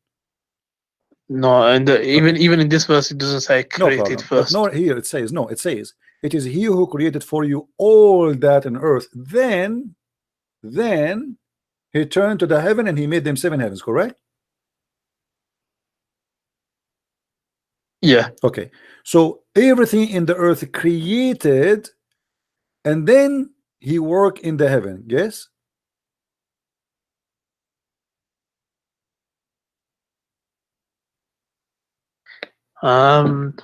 Is you created for you all that is in the heaven, then he is turned to the heaven and fashioned it as 7 heavens. It's not necessarily it's gonna be in order like that. So it could be just Allah telling us that this is how he did it. I know this is how he did it. I'm asking you, my friend, what's wrong? Don't be nervous. So what Allah created all first? The earth, everything in the earth, or everything in the heaven based on this verse? I'm not sure. So it depends on the My friend, how if you is want it to play how is games, Summa okay, used. you see, there's no point of me Different talking to way you. that If you want to play Summa can games, be I mean, used. don't tell me you're not sure. The verse in front of you, it's very simple. It says, it is he who created for you all that in earth. Then he turned to the seven to heaven and made them 7. So what do you mean there is not sure? Depends on what does Okay, it my mean friend, here. thank you. Depend for your game. I'm wasting my time with you. Depend. What depend? It's in front of you. Depend. Honesty is a must. If you want to talk, I can be patient with you as long I feel that you are not playing games with me. The second you start playing games, I will dump you. There's no point. Have fun. The Quran is the book of contradictions. In this verse here, Allah claimed that he created everything in the earth, and then he started working in the heaven and he made them 7 heavens. But this is totally different from what in chapter number 41.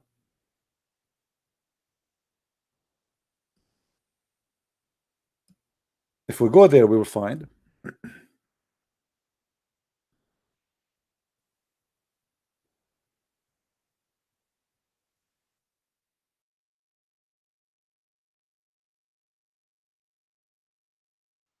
let us go first to chapter 79.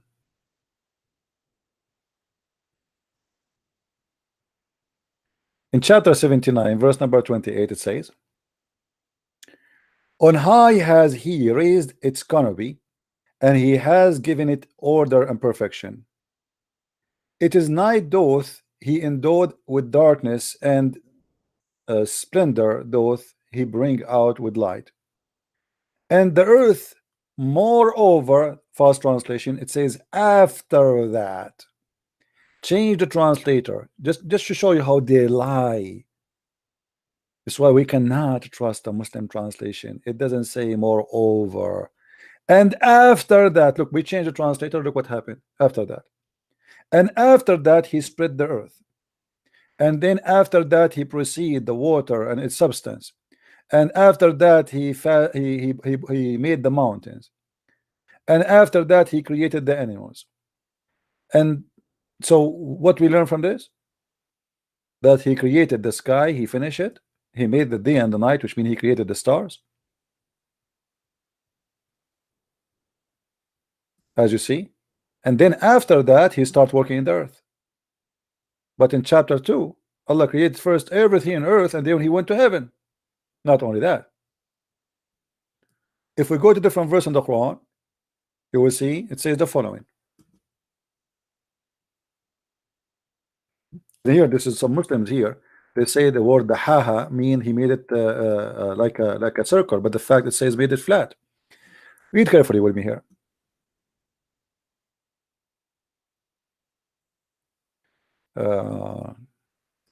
Let us go.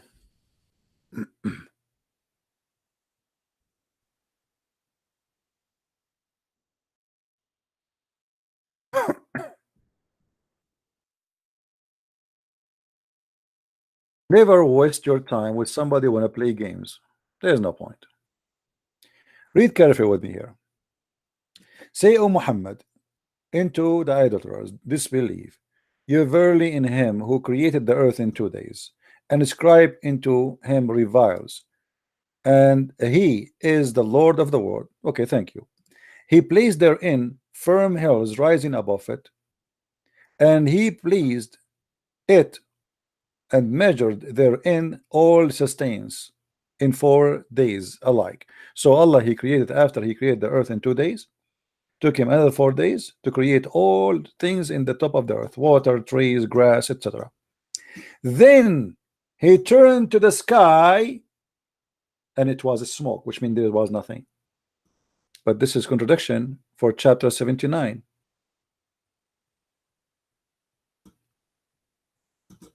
Then he ordained them in 7 heaven, and he made the lamps. So the lamps made after Allah, he made the substance, the trees, the grass, the water. When the grass and the water is done, the heaven was just a smoke. If we go to the other verse, no, the story was different.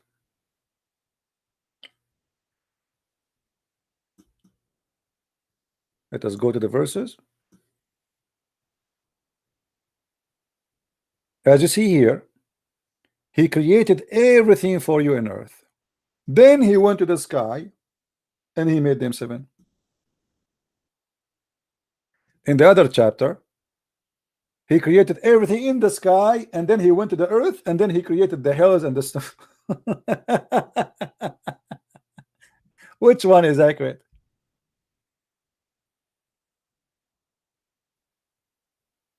Which one? The earth first, and finish in everything in the earth, including water, grass, trees, or the stars first. In chapter 41, the stars and the lamps was at the end. The grass, it was stage number 2. Allah created the earth in 2 days, and then 4 days he put all the measure of like the substance of the earth in 4 days, trees and water. Then he went to the sky was a smoke, which means at this moment there was nothing in the sky. And then he created the stars, and he put the lamps, and he made the day and the night. In chapter 2, Allah created everything in the earth, and then he went to the 7 heaven and he made them 7 heavens, or to the heaven and made them 7. In chapter 79, Allah finished first the sky, period, everything in it. Are you harder to create or the heaven to build? He raised it high, therefore, and ordered, and he made dark night, therefore, which means now he created the stars. And after that, he started working in the earth. And after that, he produced water and substance. And after that, he made the hills and the mountains. And after that, he created animals. 100% different order. So you said if the Quran is from not from Allah, actually the Quran itself says if this book is not from God, you will find a lot of contradiction in it. And as you see, we can find tons of contradiction. The Quran itself said if you find contradiction in the Quran, then this Quran is not from Allah, obviously. Do you see it? Chapter 4, verse number 82. So how this book can be the book of God?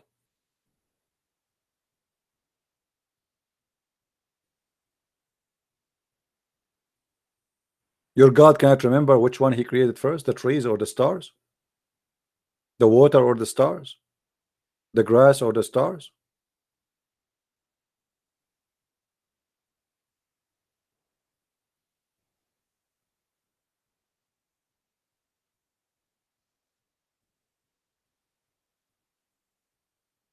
Do we have any Muslim?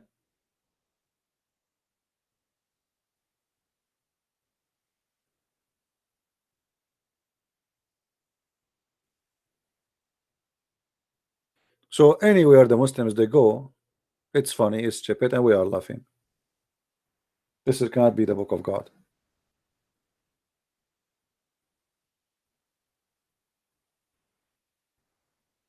But you've been told, you've been lied to, and you believe with the lies. Otherwise, as you say, we challenge the Muslim. Okay, show us where. We will go with you from here to there. The Quran was preserved. We will find that the Quran is a joke. And even the Muslim today don't have the Quran of Uthman. They have recitation of a guy, his name is Hafs, and according to Muslims, Hafs was a fraud. Hafs, he learned from the Quran from his father, Asim. Asim was a fraud too, according to Muslims, not to me. To the point, Hafs and Asim, both of them, their hadith is rejected. Not da'if, it's totally rejected. Because da'if hadith, by the way, is accepted. So the second you hear hadith reported by Asim or by Hafs, the Muslim, they dump it in the garbage. It's totally a lie, not da'if. They lie to you, they say da'if, it means it's a lie. Da'if is accepted, it means it has a rank. As what his name, this guy, the Sheikh Hamza, he says it not funk, it pass. Hadith da'if, these days there's attack in da'if hadith. In fact, da'if hadith did not funk, it pass. So he was saying to the Muslims, stop being stupid and keep saying da'if, da'if, da'if. You don't even know what da'if means. Da'if, it means it's good. Who said to you that da'if hadith is bad?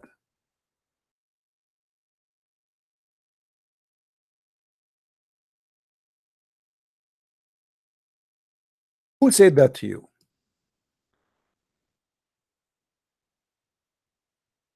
Where do you come with the conclusion of da'if hadith is bad? Why? Who? Where? Greater than in a Hasan or a Sahih. So how did the ulama deal with that? The ulama dealt with it by saying that for fada'il al-a'mal, those actions that are virtuous, you could use a weak hadith if it was a virtuous action and it didn't relate to a hukm. In Aqidah, the opinion of the Ash'ari and the Maturidi is the hadith has to be mutawatir. That you can't, that's why a hadith like the Nur al-Muhammadi, which is a ahad hadith, is not used in Aqidah. Or the hadith that tu'arad alayya a'malukum, or a'malu ummati in al-Bazar, which is a sahih hadith. So the ulama don't reject weak hadith. They don't. And so this argument against the weak hadith is a weak argument. The argument against the weak hadith is a weak argument. Did you hear it? I like that. The argument against weak hadith is a weak argument. The weak hadith is a weak argument. Reject weak hadith. Muhammadi, which is a ahad hadith, is not used in Aqidah. Or the hadith that tu'arad alayya a'malukum, or a'malu ummati in al-Bazar, which is a sahih hadith. So the ulama don't reject weak hadith. They don't. And so this argument against the weak hadith is a weak argument. And well, thank you very much. Nice to meet you, Mr. Strong Sheikh.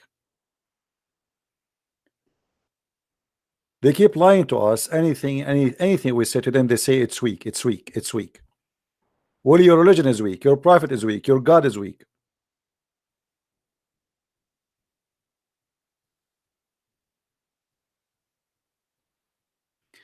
No, today we will not explain about Alif Lam Mim because we have many hours already and it's time for me to go. My friend, I'm here for how many hours? We passed the 3 hours already. So I want to say thank you guys for being here. I hope we did learn good today.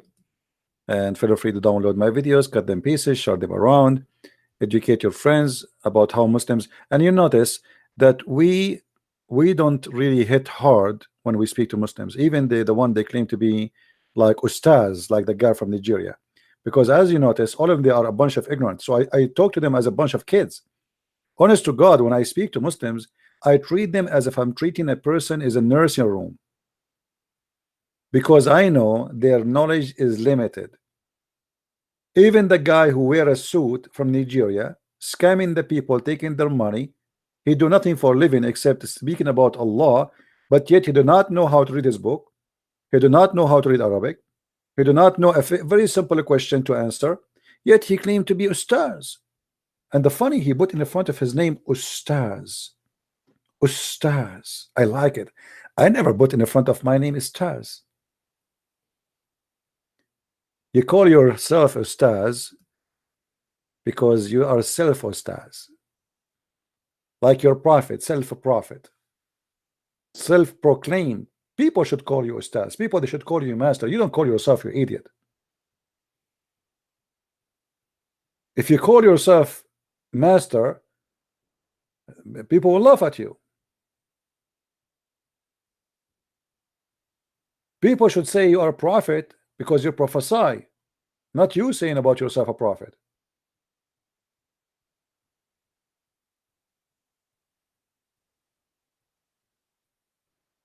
So the scam of Allah and the scam of the Muslims is not working, and we are here to get it busted. So I want to say thank you guys for being here. May the Lord bless you, and until we see you again in coming videos, we say Christ is Lord and Islam is false. If you like to read more about Islam, you can get my books from Amazon. You can just search in Amazon.com for Christian Prince, or Amazon Germany or France, or etc., and you will find the list of my books in many languages. And actually soon we will finish the book which is written in the Malay language, which people from Indonesia, they can understand and they can read. And I hope maybe in 10 days from now is going to be ready for publishing. Thank you very much. Christ is Lord and Islam is false. Getting busted every day here, and see you soon again. Bye-bye.